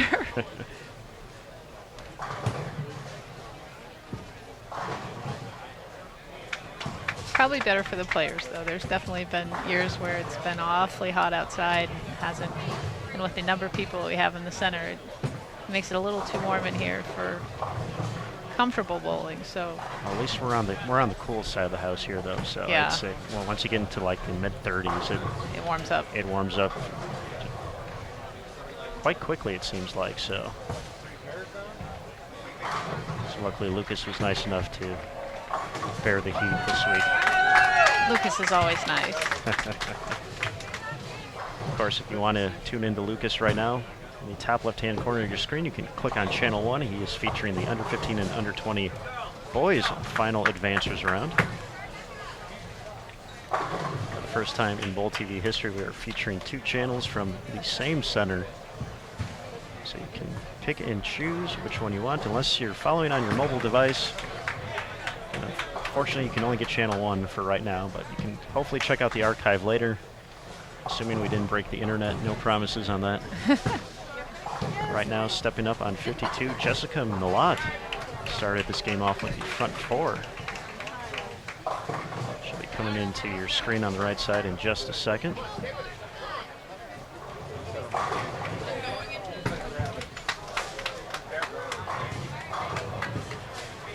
right, here's shot in the 5th, goes a little bit high. There's the 3, 6, 9, 10. Certainly something probably pretty easy to leave here on this shorter pattern. 35-foot Beijing being featured for this round.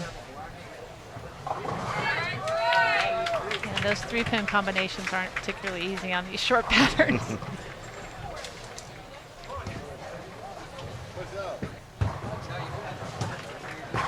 Oh, and phew, good thing I didn't jinx poor Jessica. She takes care of business, though. 4 out of 5 to start here in Game 3.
Okay, we start off with more than 600 female competitors in the under 20 division.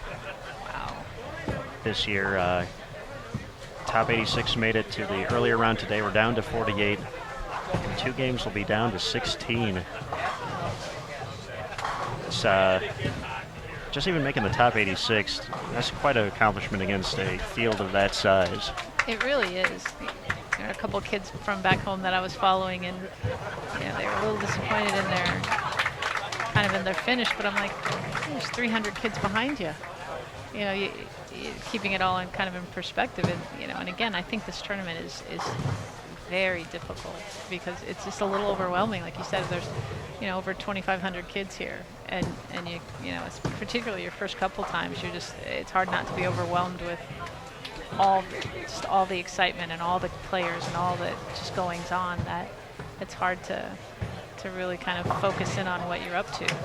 But you can see, and I think what I've always found really very, very cool about Junior Gold is, you meet a kid that's bold in it year after year, and, of course their intent is, to, be national amateur champion and to, win the whole thing and make junior team and all of that. But a lot of times, they're always like, I just want to go better than I did last year. I just want to make cut. I just want to make this cut. And it really is, I guess, great to see that, they're not just so hung up in winning it all the time as much as they are, I just want to improve, continue to get better and get better and get better. And it's a great lesson to learn early in life.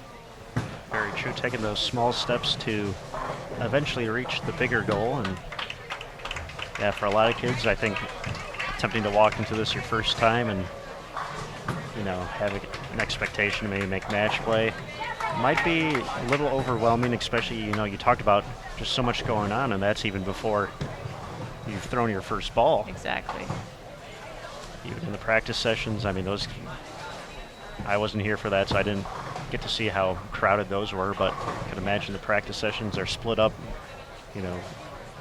each particular squad has to be at this house at a particular time and all that, and yeah, just everything going around makes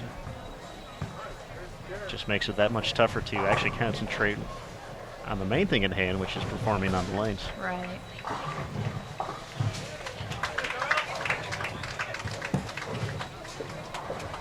At the same time, I think these kids thrive under those conditions and enjoy the opportunity to kind of get a real good first-hand glimpse at what's going to be in store down the road. Right.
All right, we're in the final advances round of the 2014 USBC Junior Gold Championships presented by Ebonite Columbia 300 Track and Hammer.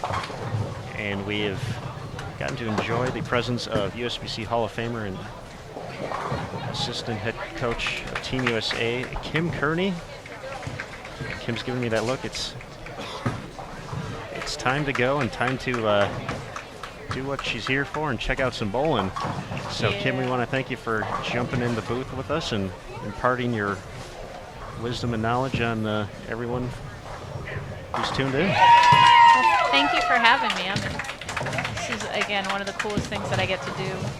Sometimes heart-wrenching things towards the end of the week, but at the same time, we get to see all the great players and all that we have to look forward to, and as they get older and better, and it's encouraging. I definitely see a lot of promise here. There's so much good young talent, so pick the right ones. All right, well, thank you again, Kim. We do appreciate it, and best of luck in the selection process. Just a day or two away. Day or two. Thanks so much for having me. It's been really fun, Aaron. I appreciate it. Not a problem. Thank you, Kim.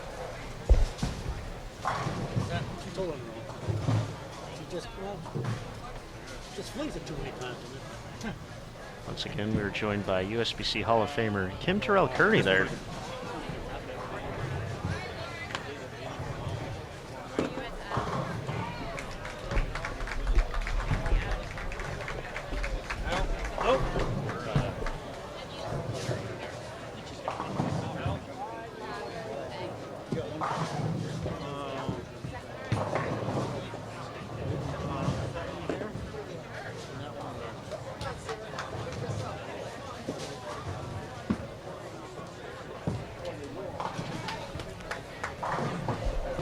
All right, thanks again to Kim Kearney for joining us there, the USBC Hall of Famer, part of the selection committee to help add a few kids to Junior Team USA.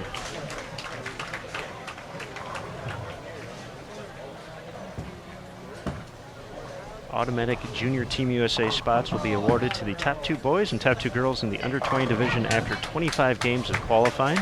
That's right after this round. Additional automatic spots will be given to the winner and runner-up after bracket play in the under-20 division.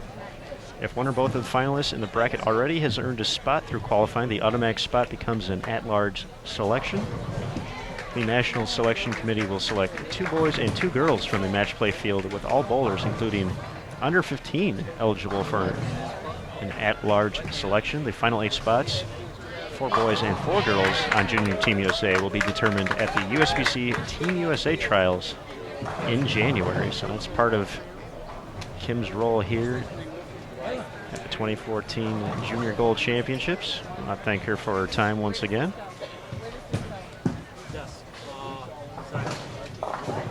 Just like that, the under 15 division is done for the day. We still have a few pairs going, but our feature pair on 49 and 50 all done. We are in the 8th frame of Game 3 of under 20 competition, so they still have a few more games to go. But we will stay with them all the way through.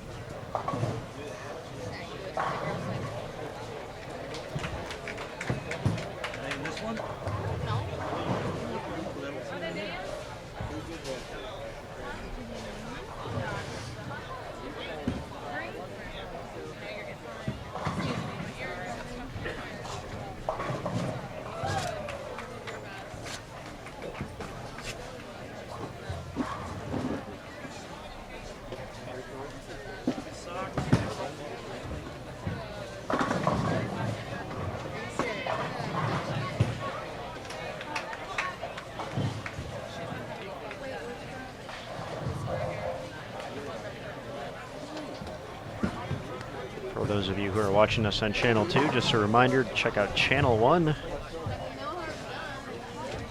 for the under 20 and under 15 boys final advancers round, alongside Lucas Wiseman, bringing you the action behind lanes 17 through 20 here at AMF Airport Lanes in Cheektowaga, New York. 59.60.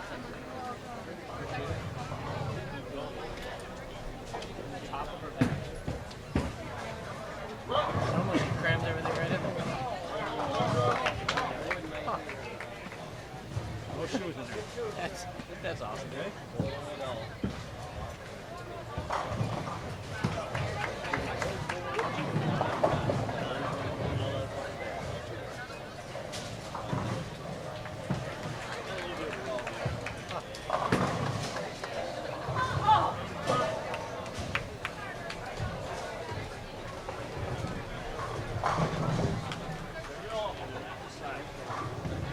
All right, as we start the 9th frame, score is a little bit low here in game 3. Jessica Milat started with the first 4 strikes. She's got the arrow on her name now to be up on 52. Looks like she's already prepared and ready to get up there. Can still find her way into the 260s with a few more strikes.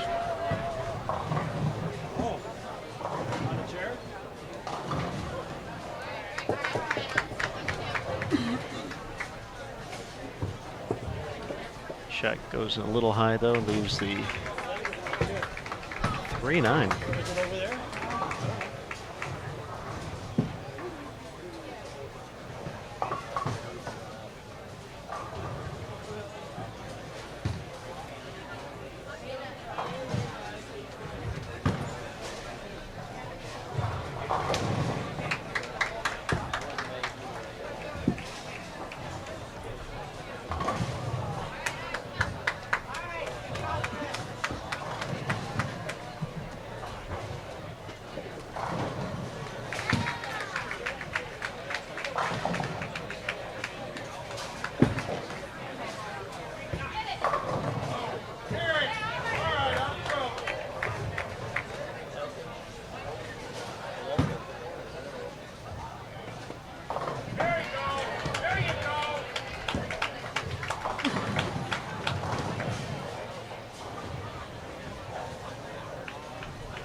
Nice shot there by Jessica to kick off the 10th frame. After the open in the 9th, still can get to the 220s.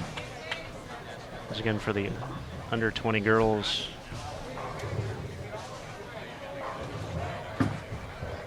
They're cutting to the top 16 after the next 2 games.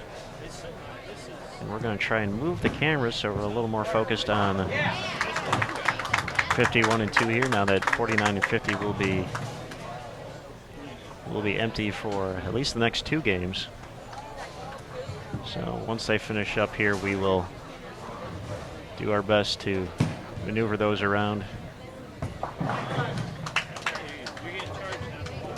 Mess with the scoreboards as well, so but for the time being, we'll finish up game 3.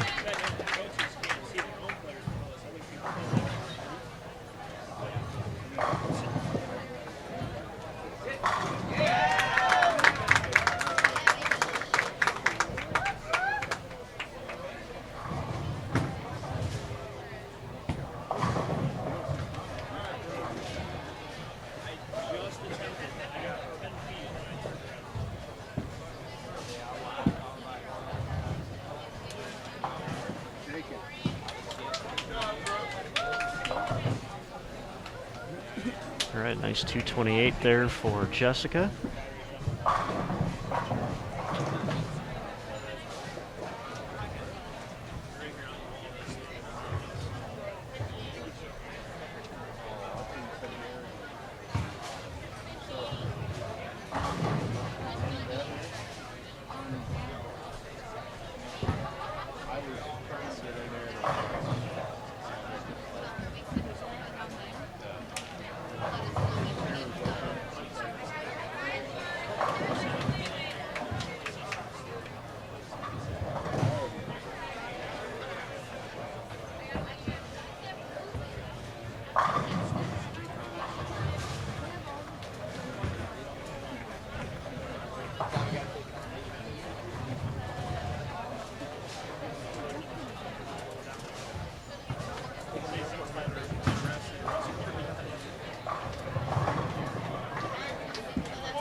All right, once again, our under 15 competitors already done. Had a few less people per lane, so they moved much quicker.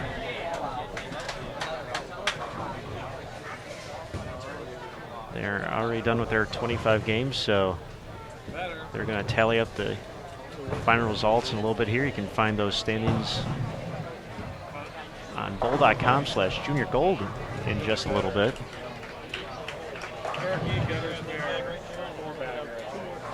Still have 2 games to go after this on the under 20 side here on 51-2. Nice shot there by Kathleen Reth. A little bit less than what we saw her have last time on the live stream pair. Started with the front 8 in game 3 of the block earlier today. Left a 10 pin in the ninth and finished it out for 279. Made a big jump in the standings. Started the day in 60th. Moved up to 14th. Started our day with 759 overall.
Make it 3 in a row from Sarah there.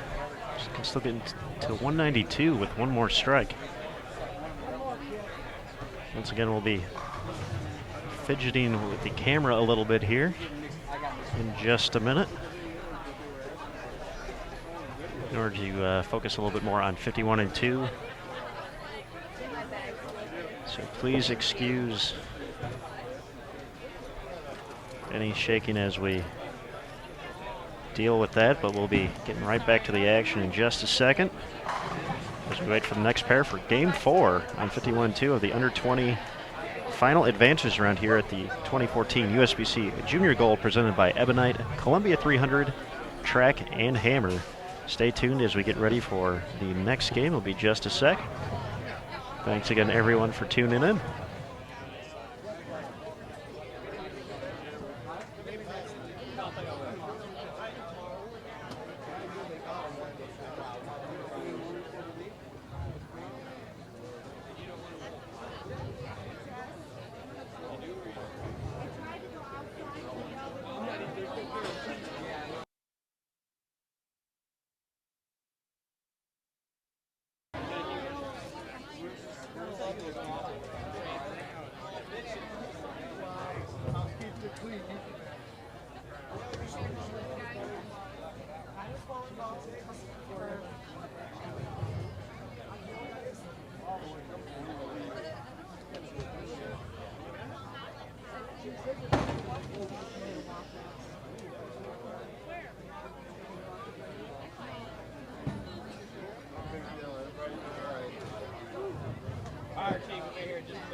Because like they're all putting it in right now. Huh? They're putting it all in right now. So I mean, it's possible. Walk slow there. Yeah, we're gonna do that.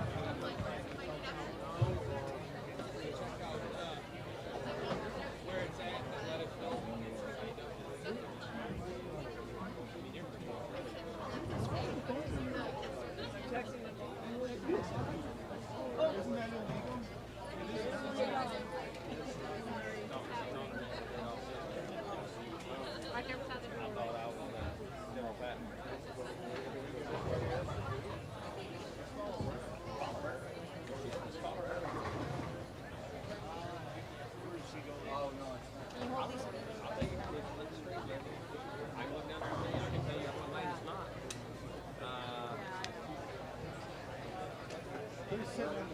We were 3 fire down there. I'm gonna say I'm guessing the answer. Why don't you go around? You go around and I'll find out. Becca should be, if I'm guessing right, 57 directions. You go around. I'll find it. Take the chair outside. Grab these bags behind you, sir. Thank you.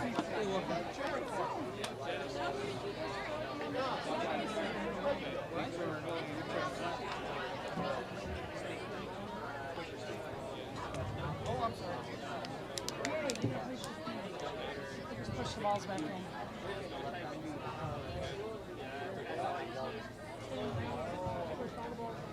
Yeah,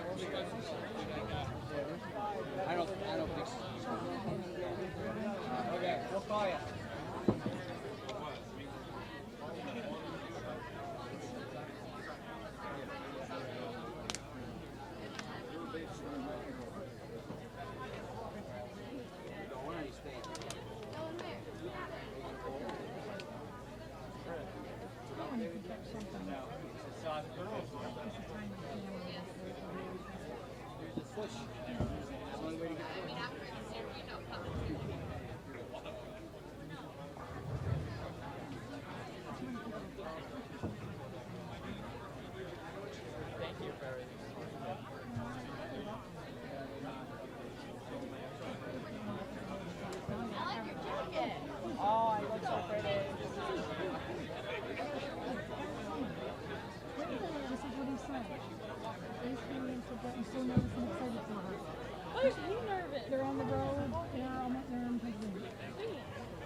All right, game number 4 now underway for the under 20 girls division here in the final advancers round. This is game 24 of 25, top 16 after it's all said and done. We'll move on to the match play portion.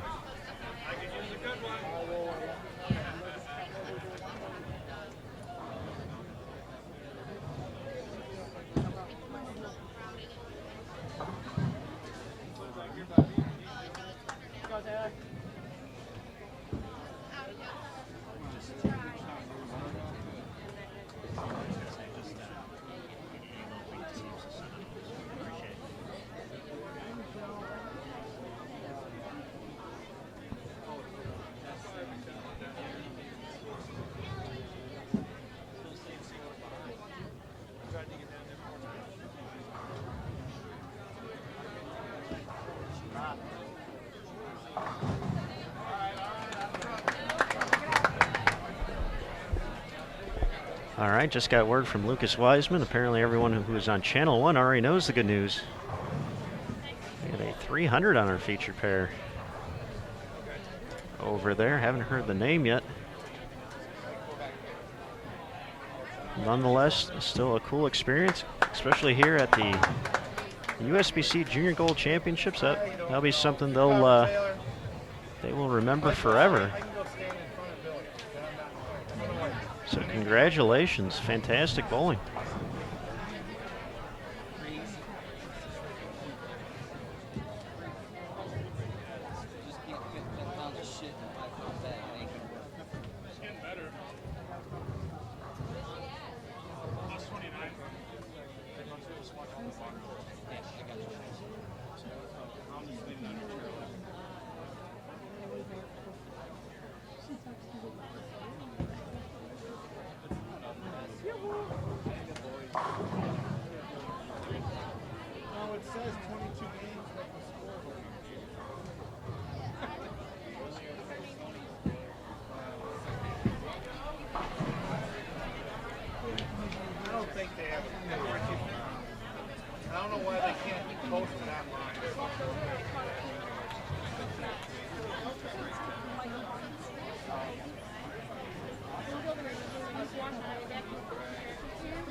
All right, we are behind lanes 51 and 52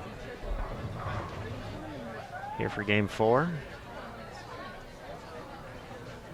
Just getting underway. The under 15 final advancers round already complete on the ladies' side. Had a few less folks on the pair, so they moved a little bit quicker. We've had 7 on most of the under 20 pairs. Only had 4 or 5 for under 15. So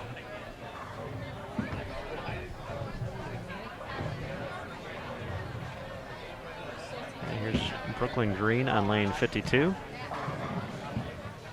Much better results on the 35-foot Beijing pattern. On her second delivery, and here's Brittany Smith. A fantastic rookie year as a collegiate standout this year. School is fading me right now, but I'm going to look it up on collegebowling.com. I'm pretty sure I know what team she bowled for, but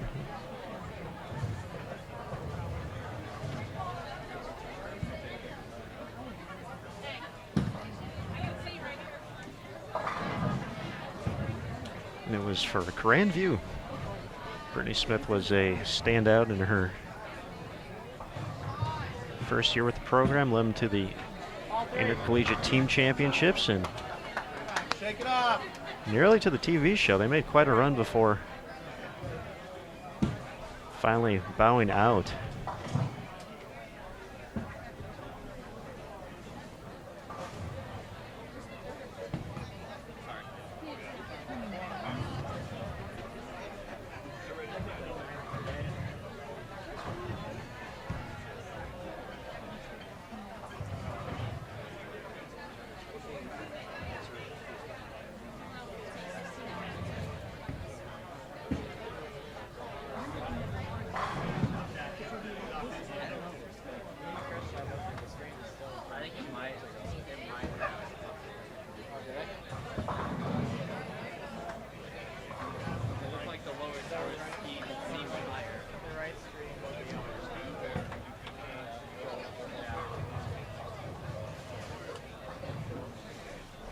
He was also named part of the all-tournament team for the ITC. So we've gotten to see the MVP in Caitlin Simpson a little bit earlier. Now a member of the all-tournament team as well. Brittany Smith out of Grandview throws a great shot there to start with a double here in game number 4. Oh. Say that 14.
This is already the 9th game of the day for these ladies.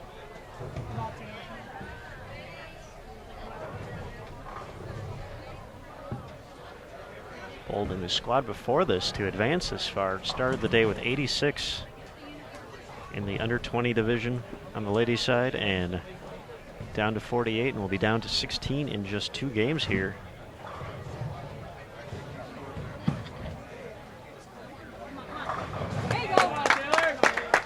Nice shot by Taylor there. She's got a big crowd behind her, cheering her on. You want to do it?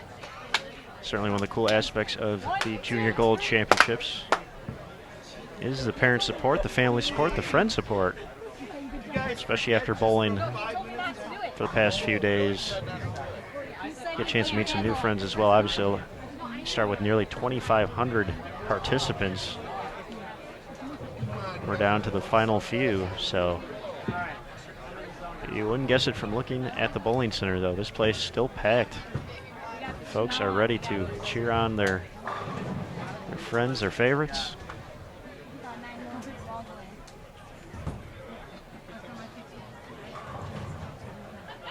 So we're not even halfway done with our exciting day here. Still have the first 2 rounds of match play coming up, starting at 7:30 p.m. Eastern. Here on Bowl TV, once again, will be a split setup, 2-channel system. If you're hearing me, you're on channel 2 right now. Over on channel 1, you can find Lucas Wiseman and the boys under 20 and under 15 final advancers round.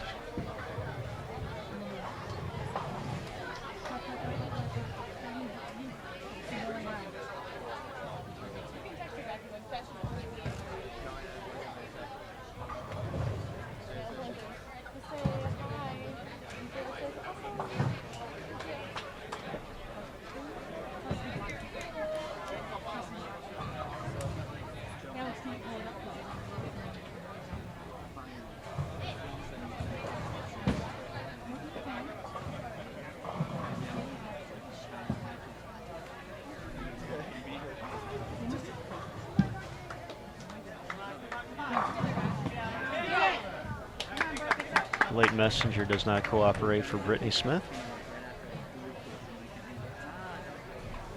He's staring at 10-pin here.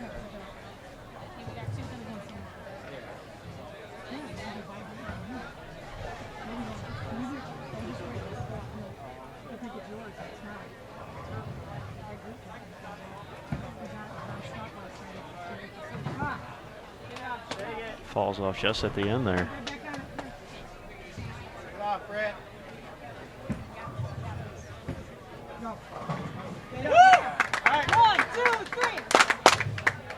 Coming into the final advancers round, Brittany Smith was just outside the top 16, sitting in 18th place. You want a medal? I was paying attention. You know, I want a cookie. I got some. I'm in a double tree. You want a medal? Ow. That's from the intro. She's just getting along right away.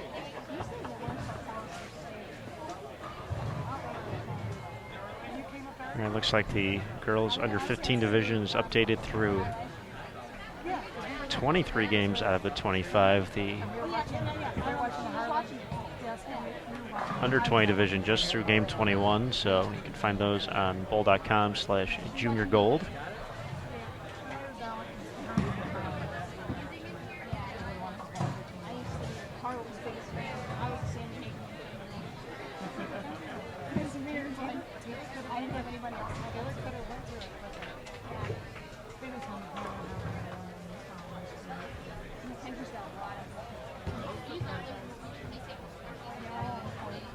Here's Stephanie Schwartz getting up on lane 51. Great shot there.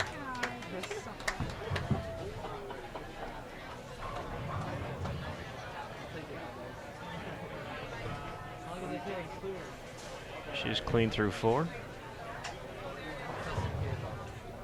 Careful you're not blocking the camera up there.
She was in 14th. She was in 14th.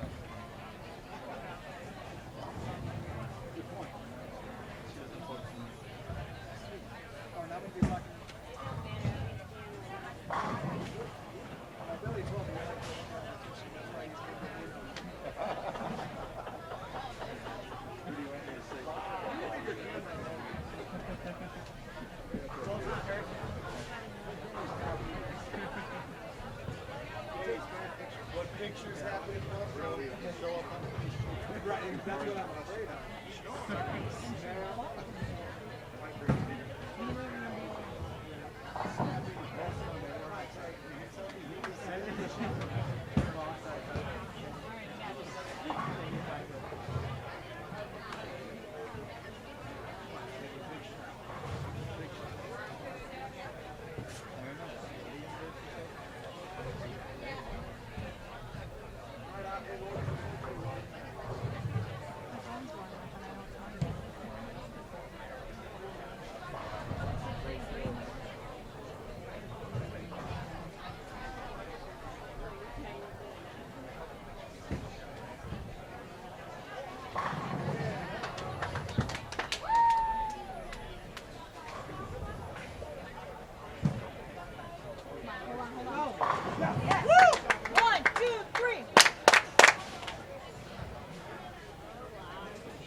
1, 2, 3, woo!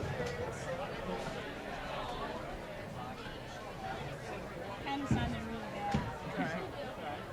Your voice needs to stop cracking already. You're like, Oh, that's not. All right, we're in the 6th frame of Game 4 here of the under 20 girls final advances round.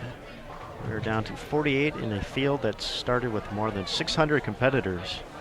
We will cut 32 of them down to the top 16 in the next game and a half.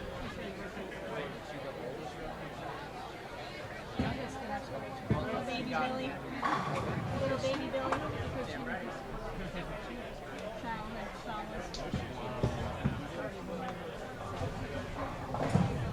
It's been a long week for these competitors, including another block earlier today with 5 games starting at 8 a.m. Eastern. So they are on game 9 of the day.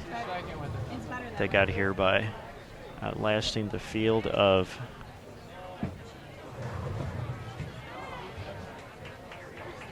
600 competitors competing 3 days, 5 games a day over 3 different sport-compliant oil patterns.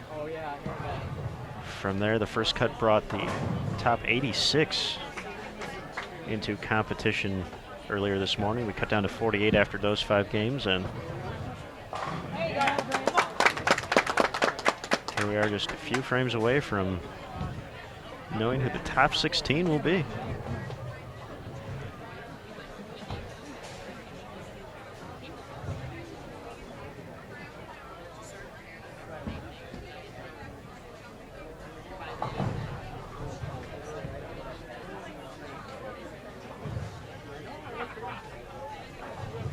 This is Aaron Smith bringing you all the action on Channel 2.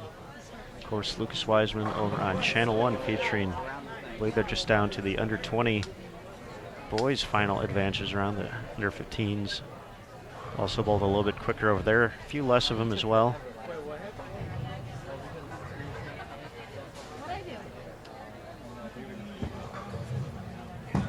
So here we are competing a 35-foot WTBA Beijing pattern.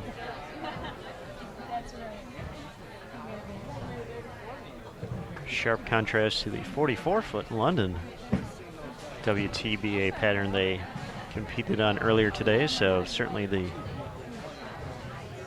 need of versatility a must to keep that spot in the top 48 and soon the top 16.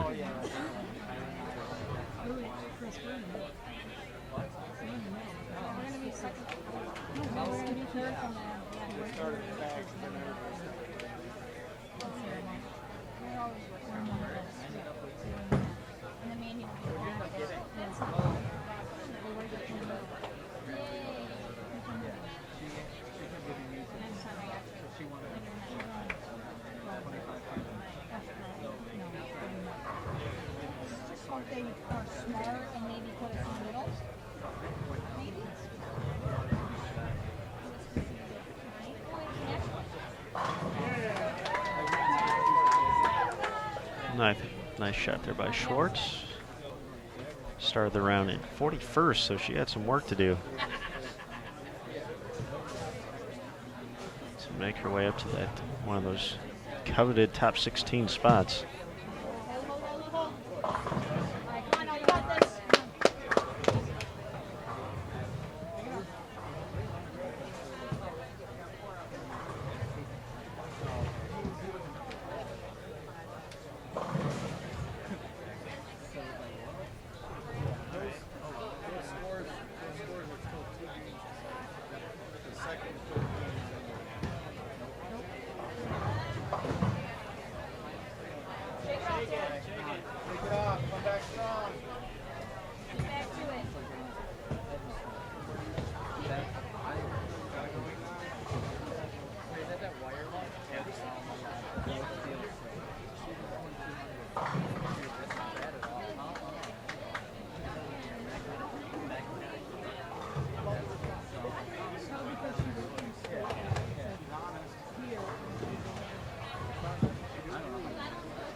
Another 10-pin where the messenger doesn't quite make it all the way over for Brittany Smith.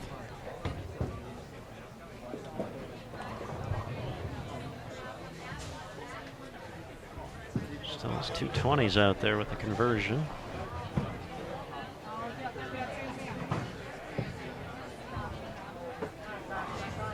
Her second missed 10-pin of the game.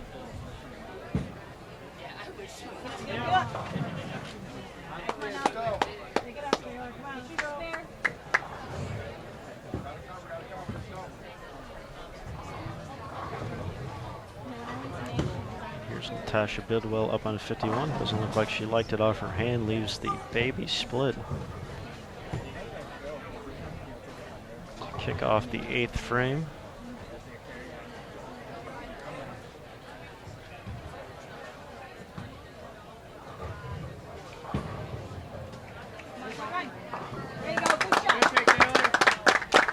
Taylor takes care of the spare.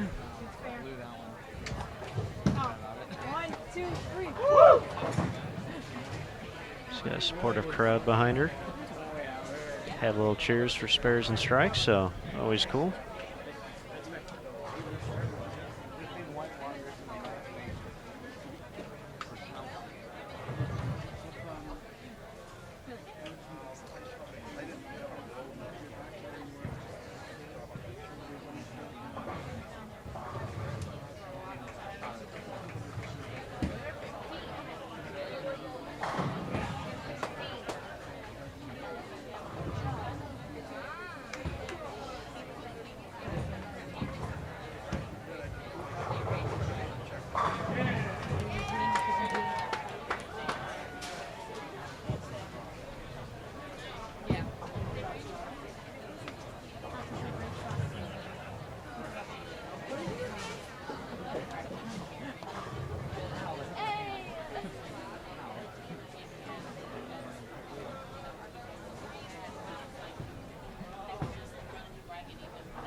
Corey Smith gets out the 5-pin late.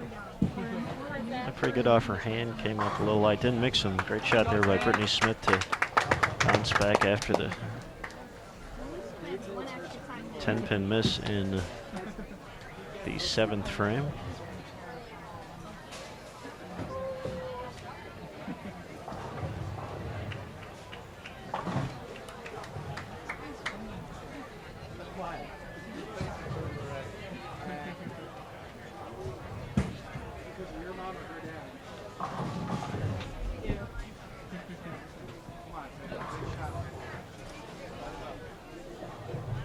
Again, we'll be back on the air later tonight for rounds 1 and 2 of match play for the under 15 and under 20 age category. Starting at 7:30 p.m. Eastern here on Bowl TV. Once again, there'll be 2 channels up, so you can pick and choose who you'd like to see.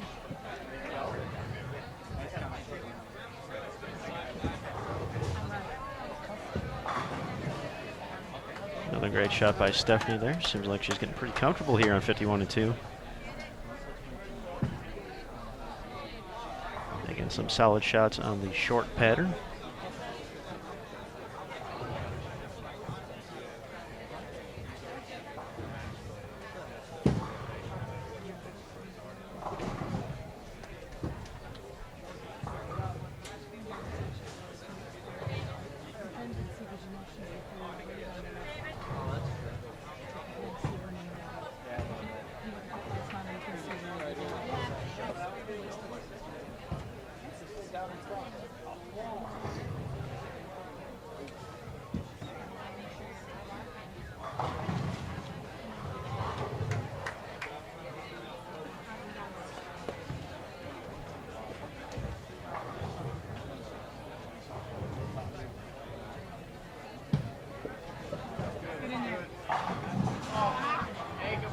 Shot, Blake. Shot, really good shot.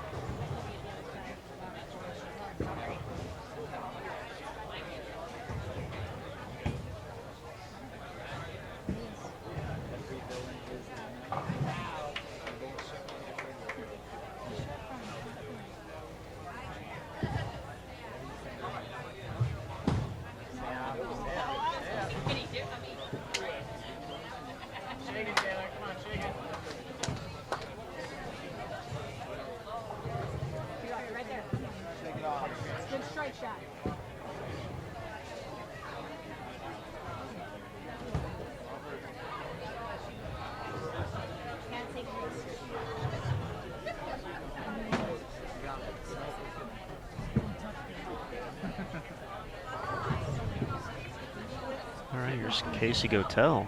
Just working on a few strikes in a row. Getting up in the 9th. Good shot. Leaves the 10. Just looking for that one to fall. Can still get into the 230s this game. The conversion and double in the 10th.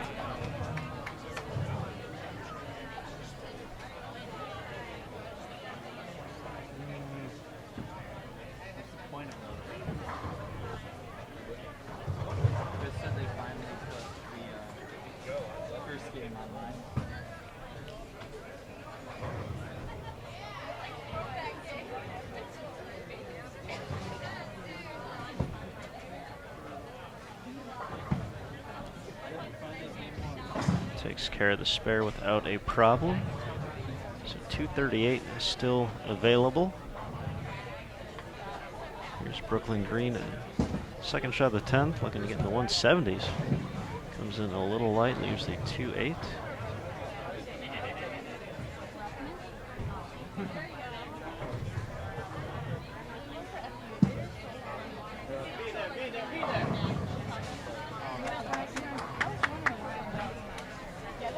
Also light for Brittany Smith. So we have matching 2-8s on 51 and 2 right now.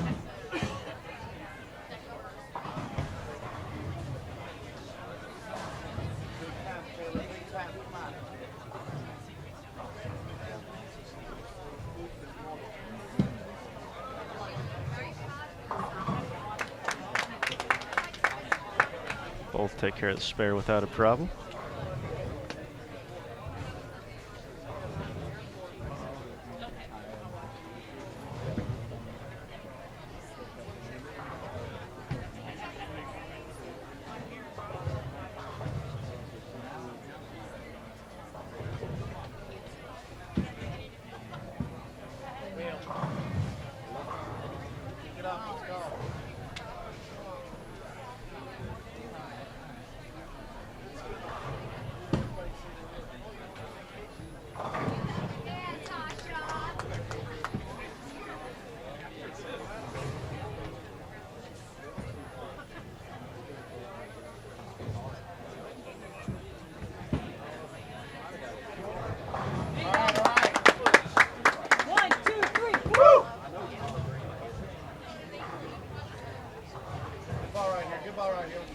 All right, 10th frame of game 4, just about to wrap up here.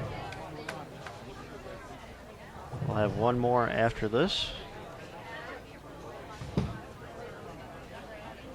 We make our cut into match play. I'll take this opportunity to thank USBC Hall of Famer Kim Kearney for joining us in the live stream booth for a little bit earlier today. Offered some great insight and some great tips for any of you kids tuning in or possibly tuning in later on. Talk a little bit about the selection process for Junior Team USA, what coaches kind of look for, as well as just had a good chat with her just about how the game has grown over the past few years, and just how impressive it is to see just these kids get younger and younger and wanting to compete in tougher and tougher stuff and prove themselves at events like the Junior Gold Championships. So be sure to check out the archive later on. Hopefully the archive does work. We are testing the 2-channel live stream for the first time, so we hope everything uploads to YouTube correctly.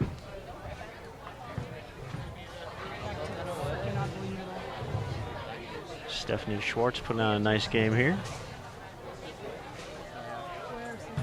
Casey's going to be in the 220s with a conversion of the 610.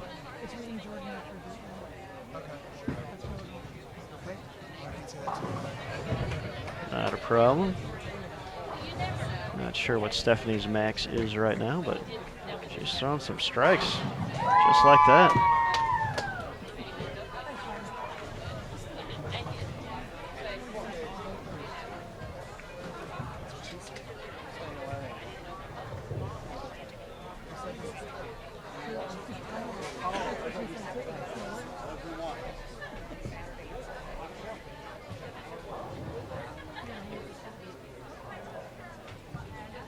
Stephanie will finish up first.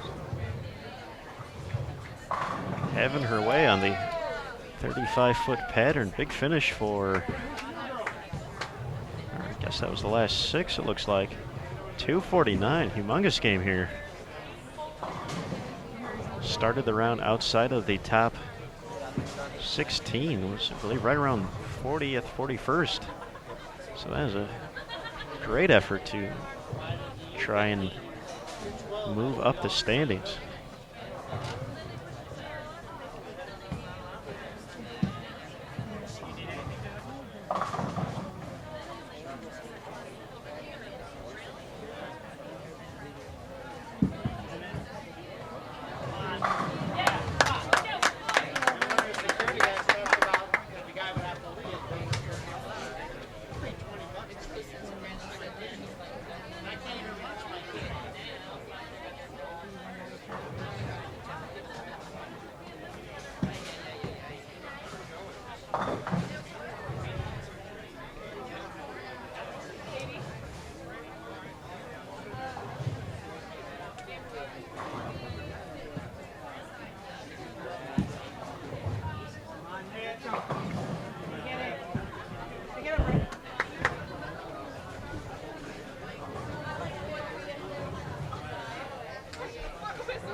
All right, just like that, game number 4 in the books. The final advances round. We have 1 game to go here on Bowl TV until we know the top 16 for match play. Rounds 1 and 2 for the under 20 and under 15 crew will start at 7:30 p.m. Eastern.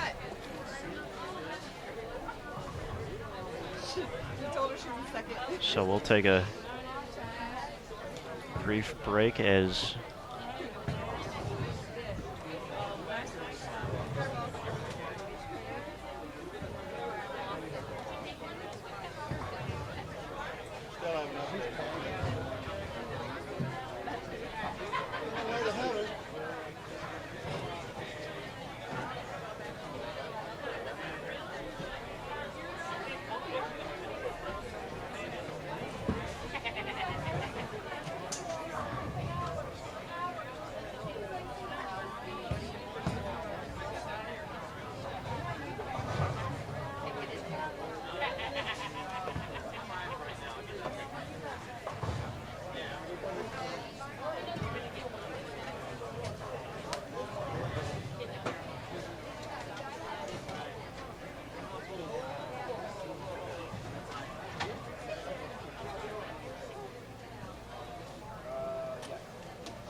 Toss. It's okay.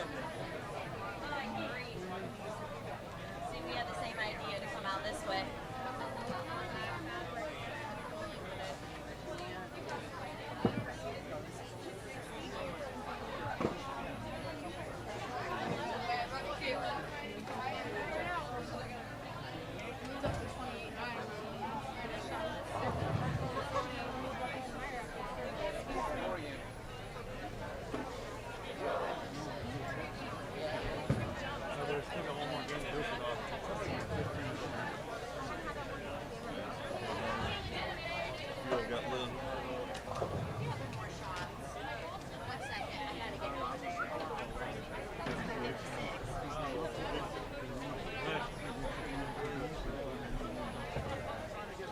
All right, looks like we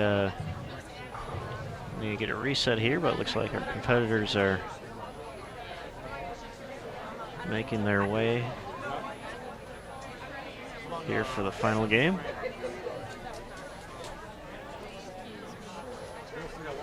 you have a spare plug? You don't, do you? Oh, here. Can I do this?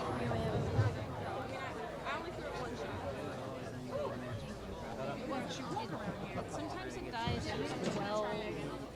No warning. Can't see anything. Still.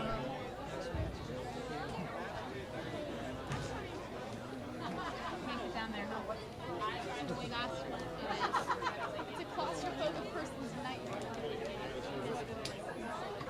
No, it's not safe. If there's a fire, we're all gonna die.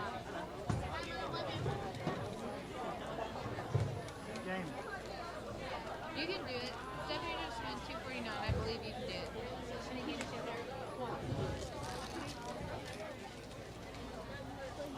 Ouch. Yeah. Earlier you were walking. Oh yeah. Yes. A lot better. Yes.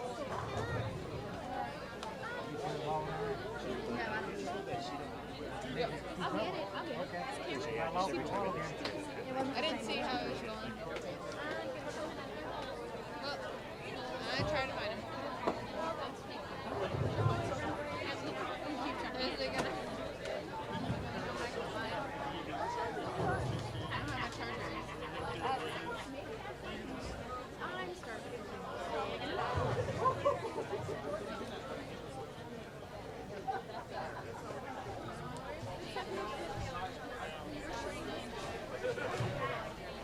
All right, looks like Rebecca Fisher,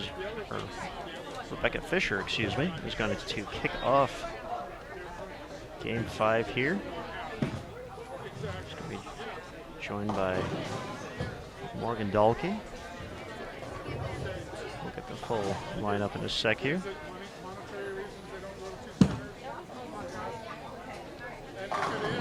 Nice shot by Morgan to kick off final game.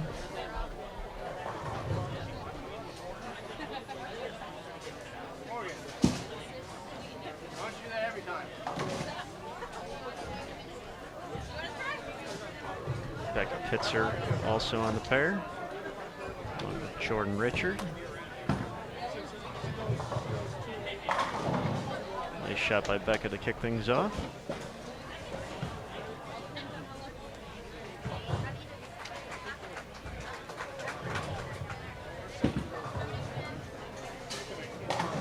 Jamie Kelly getting ready on 51 in just a sec here. I put it away. I put it away.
finally on our feature pair, Kelly Skalacki.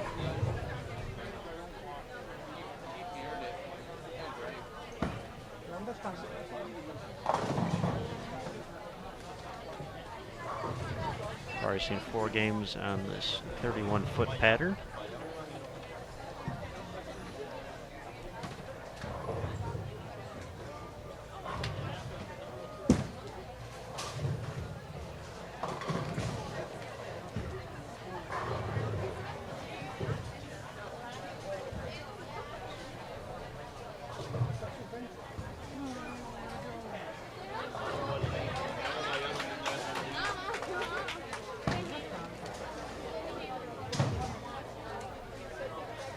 Hey, 142.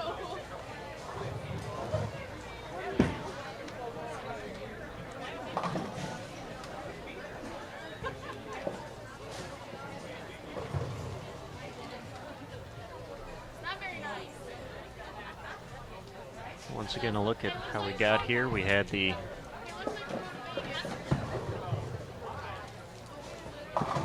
field of more than 600 in the under 20 girls division after 15 games of qualifying over the course of 3 days at 3 different bowling centers.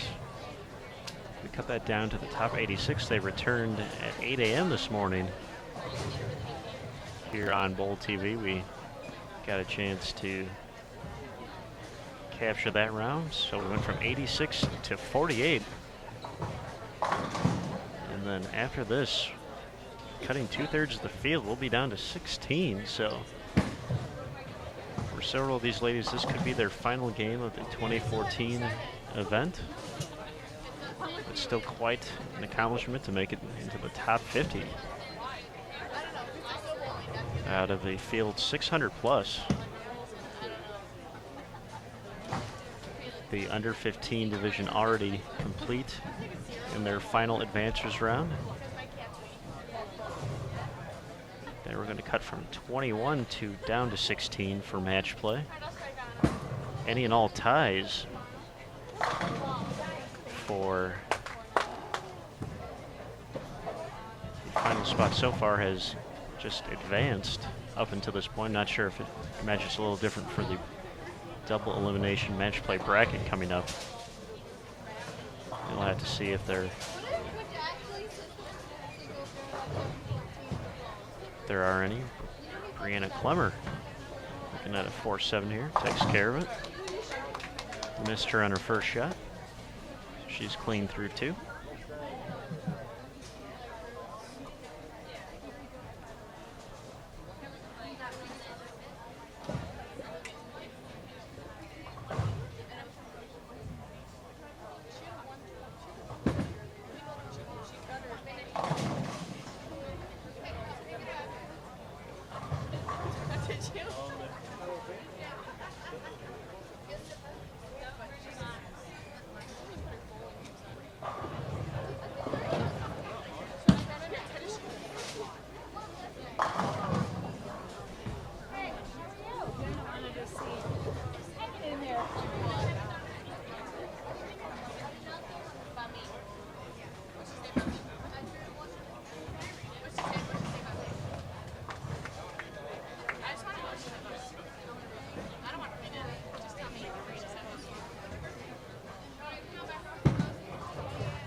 Did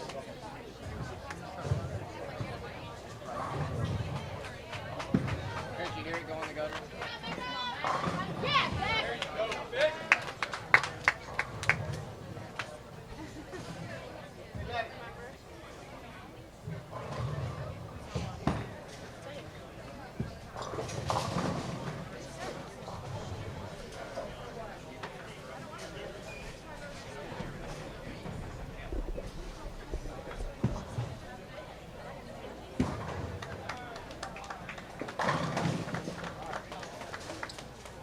Nice shot by Jordan there.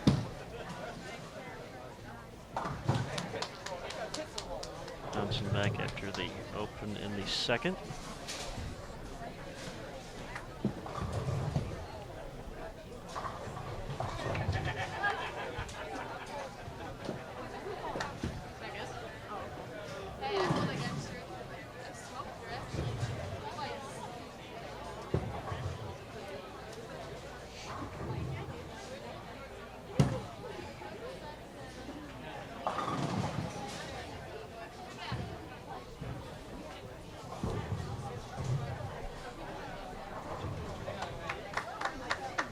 I believe there's still a full game left to go over on lanes 17 and 18 on Channel 1, featuring the under 20 boys final game of the advancers round. Lucas Wiseman bringing you the action over there.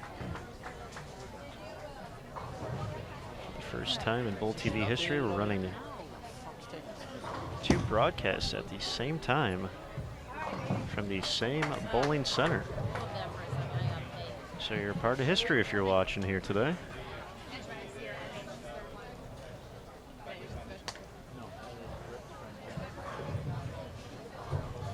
So be sure to jump back and forth, especially if we finish up a little bit earlier here, as I expect.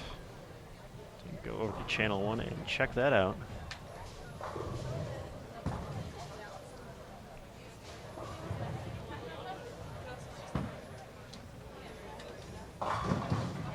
Nice break for Kelly there.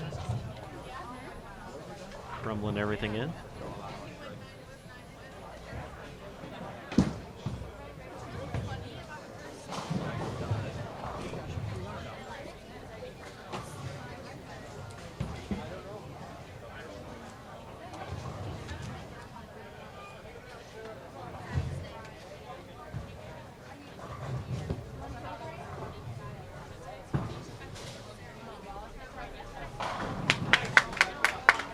Shot Rebecca Fisher.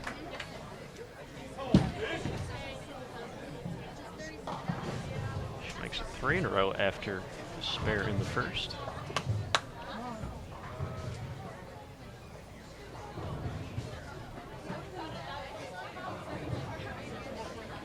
Standings online for the under 20 division only through game 21. We're in game 25 right now. Fisher was just inside the cut line at 15th.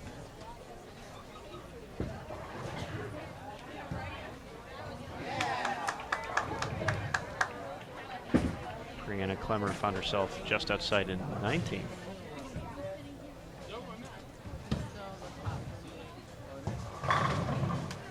Jordan Richard 21st.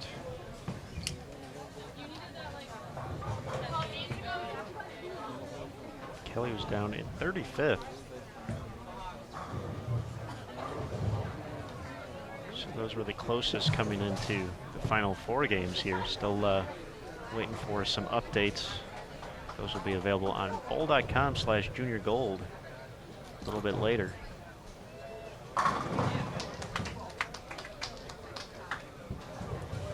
Nice shot by Brianna there.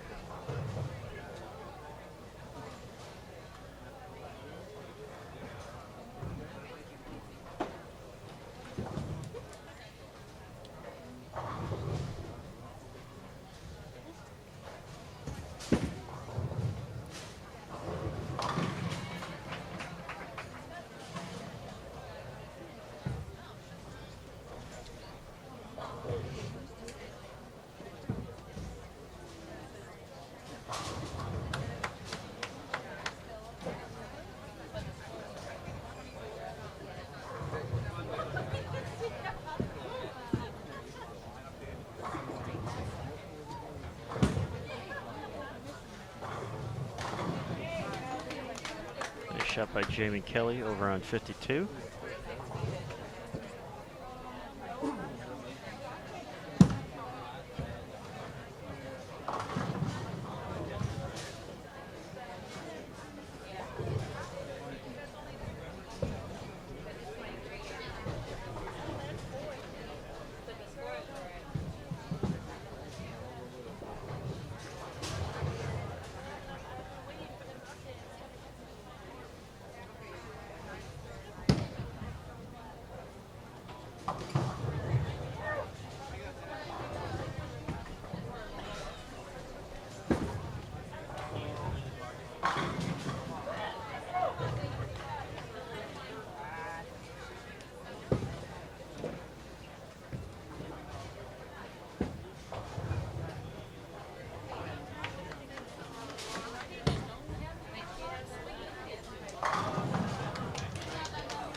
Here's Fisher getting ready for the 5th frame on 52.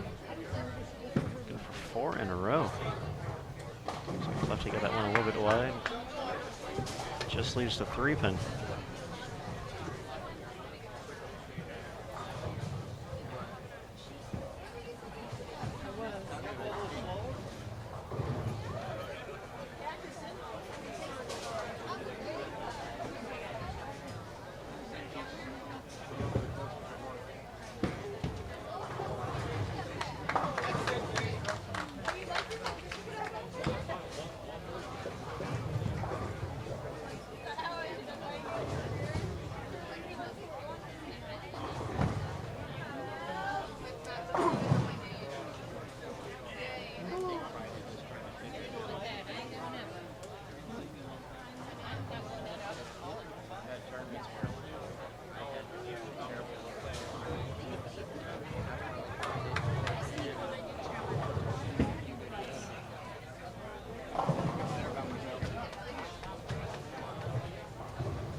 All right, halfway through game number 4. Did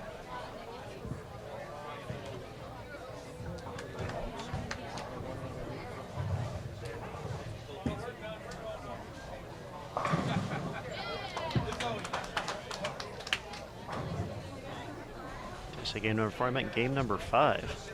Pardon me. It's been a long day already, so I can imagine twice as tough for these competitors out here.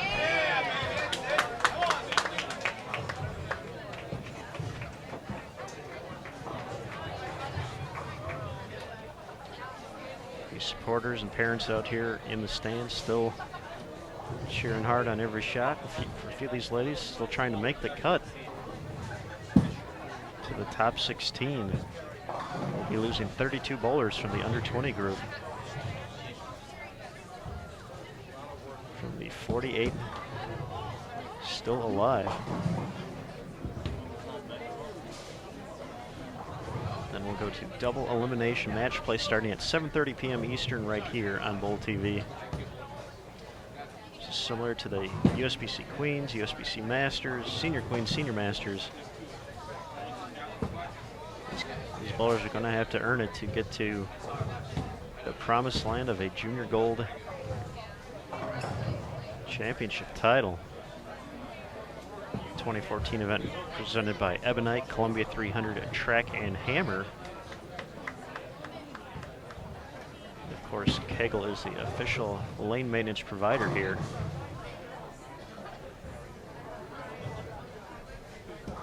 Their new flex machines laying out multiple patterns over multiple houses this week. We've participated at 6 different centers,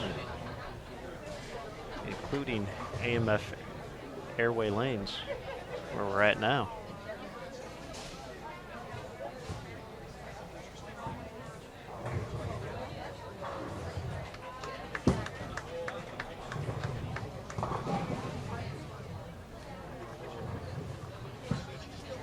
Our airport lanes. I've been here so long I should know the name already, but apparently it is getting long in the day. I need a snack here soon, but the girls competed at Classic Lanes, Tonawanda Bowling Center, and AMF Lancaster Lanes, while the boys qualified at AMF Thruway Lanes, Transit Lanes, and right here at AMF Airport Lanes. So big thanks to all those centers to opening up their businesses to the nearly 2,500 competitors who made their way to the greater Buffalo area to compete at the 2014 Junior Gold Championships. So very excited to have them help us out this year, and we'll be at Airport Lanes all the way through here until we have some champions crowned in the under 15, under 12, and under 20 divisions. We have all available, or all folks who are still alive in competition, either just finished up or are still competing. includes the under 12 crowd. The under 12 crowd will not return tonight, though, as they're only taking 8 to match play, so they won't need the extra rounds, but we'll still have 2 more for under 20 and under 15, since they have a few more on each side.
Clemmer stepping up on 52, looking to make it 4 in a row.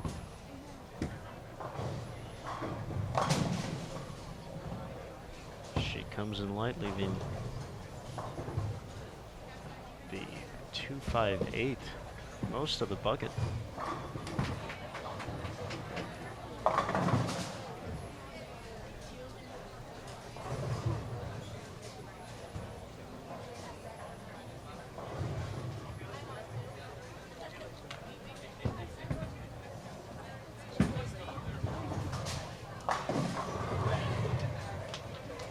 Takes care of the spare, no problem though.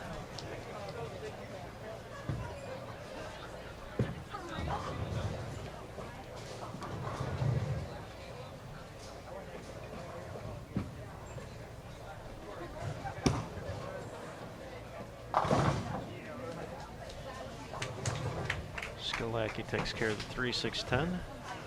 And Becca Fisher still clean this game. Into back on track after a few misses on the right lane here. Still has been pretty solid on the left.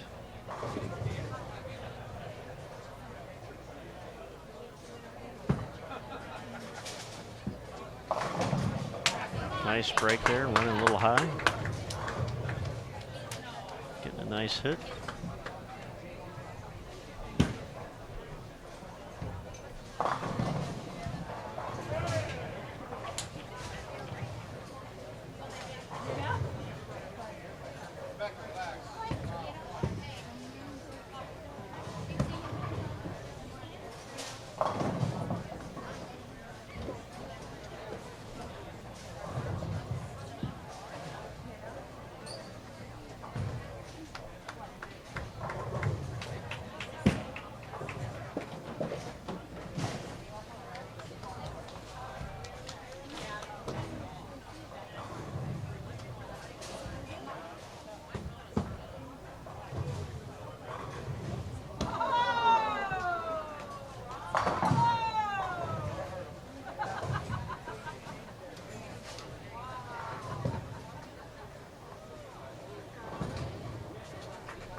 Bringing it back on track after coming up a little bit light in the 7th.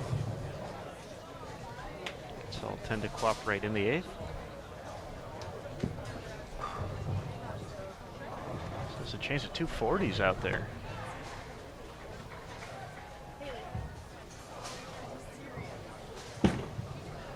As does Fisher.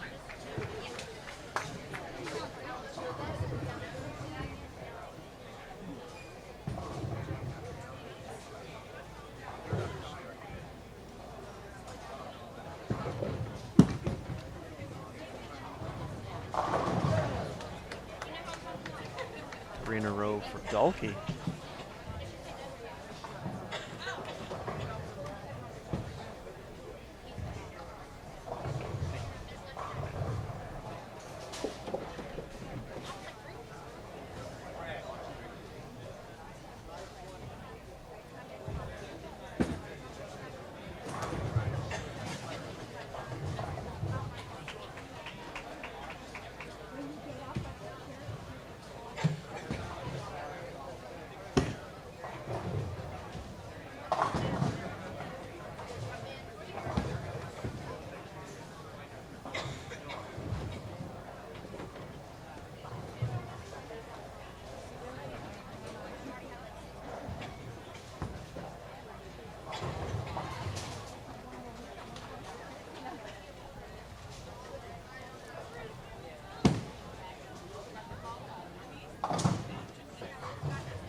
I said, yeah, I guess so.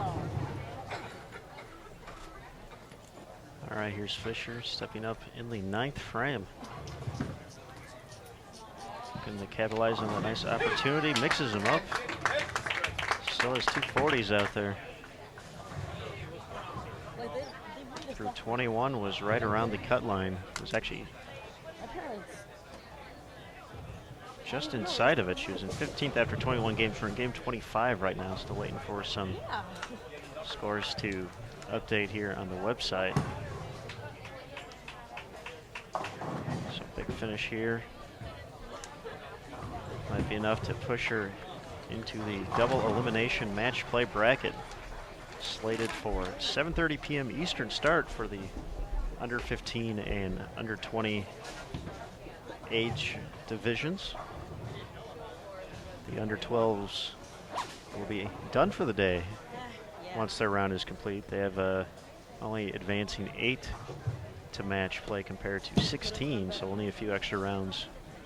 So I'll have rounds 1 and 2 on Bowl TV in just about 2 hours, so that these folks will get a chance to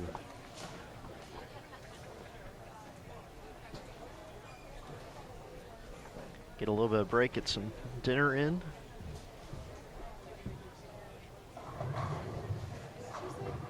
get out the Kegel flex machines and make sure everything is good to go for the next group. Kegel, the official lane maintenance provider for the 2014 USBC Junior Gold Championships, presented by Ebonite Columbia 300 Track and Hammer. I want to thank everyone for joining us today as we get ready for the 10th frame in just a sec here.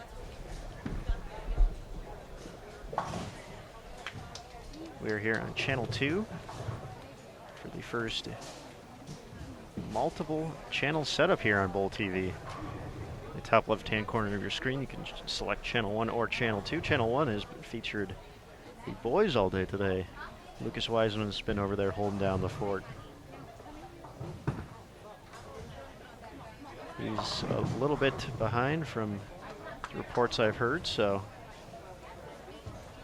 when we log off here, be sure to swing by over that way and catch the end of his broadcast.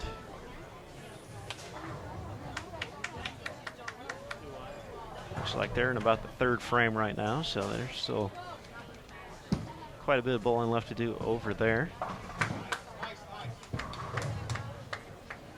We are just about done over here. Rebecca Fisher spares first shot in the 10th, so she'll be in the 220s.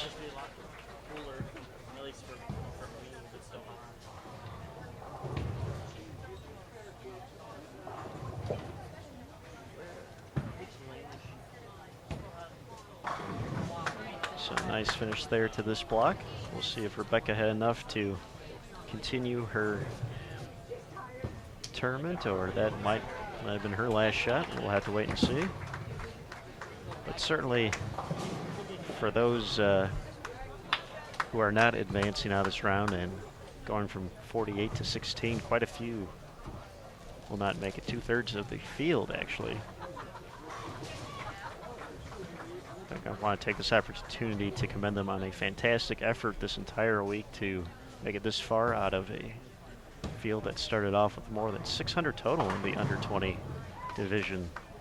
To make it into the top 50 speaks volumes for how their game has progressed over the past few days, taking on a few challenging patterns in 3 different centers, a 4th here today. So to make it through those first 3 days, now this is game 10 of the day. Very impressive performance by these young athletes. I'm sure many of these names we will get used to saying in the future. A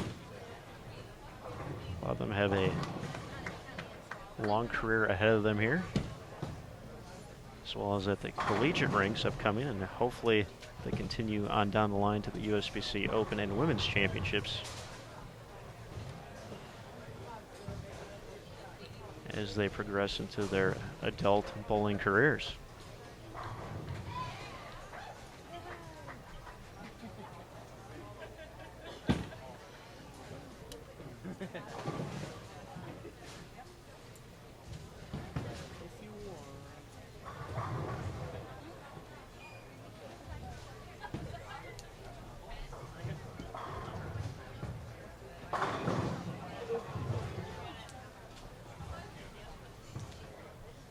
Brianna wanted that one. Forpin did not cooperate with the conversion. She'll be in the, can shoot 212.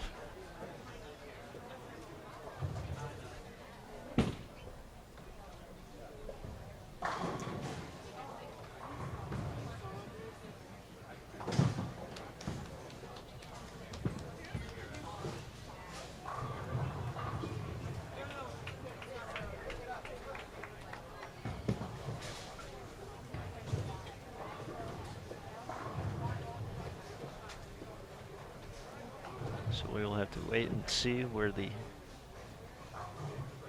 final standings place everyone. Be sure to check out bowl.com/juniorgold for all information, the schedule of events, as well as the standings through the final advancers round. Hopefully those are up pretty soon.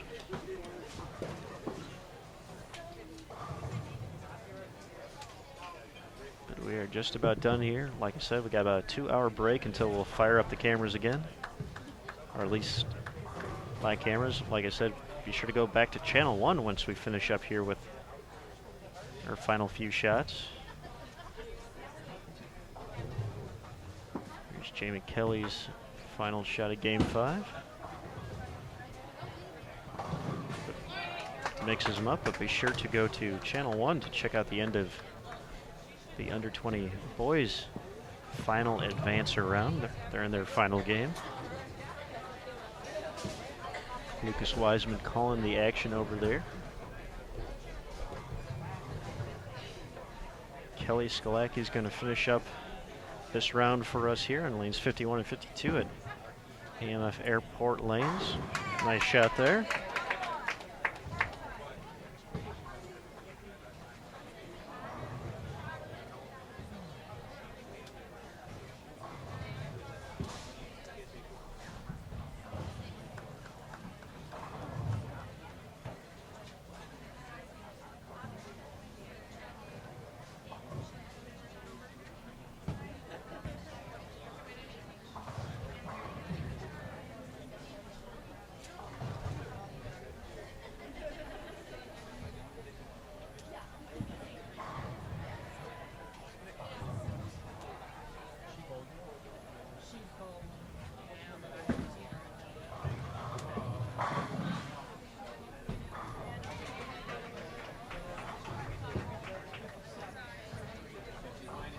Kelly unable to get the 10-pin to cooperate there. Shoot at her spare for a chance at 170.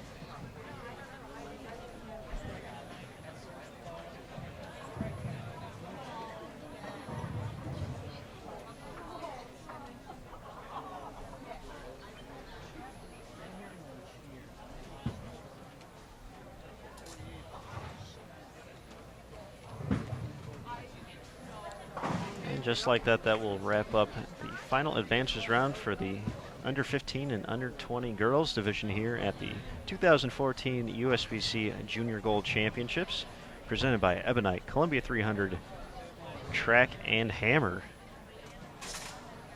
So as mentioned, we'll be back in about 2 hours for rounds 1 and 2 of the under 20 and under 15 double elimination match play bracket. So we're going to have 16 advance to all the fields except for the under 12. They will be top 8 from here on out. They will not be back until tomorrow morning, bright and early. So for now, we're going to turn off the broadcast here behind lanes 51 and 52. So be sure to go back to channel 1 and check out Lucas Wiseman. This is Aaron Smith. So thanks again for stopping by, and we'll be back in just a little bit. Thanks again, folks.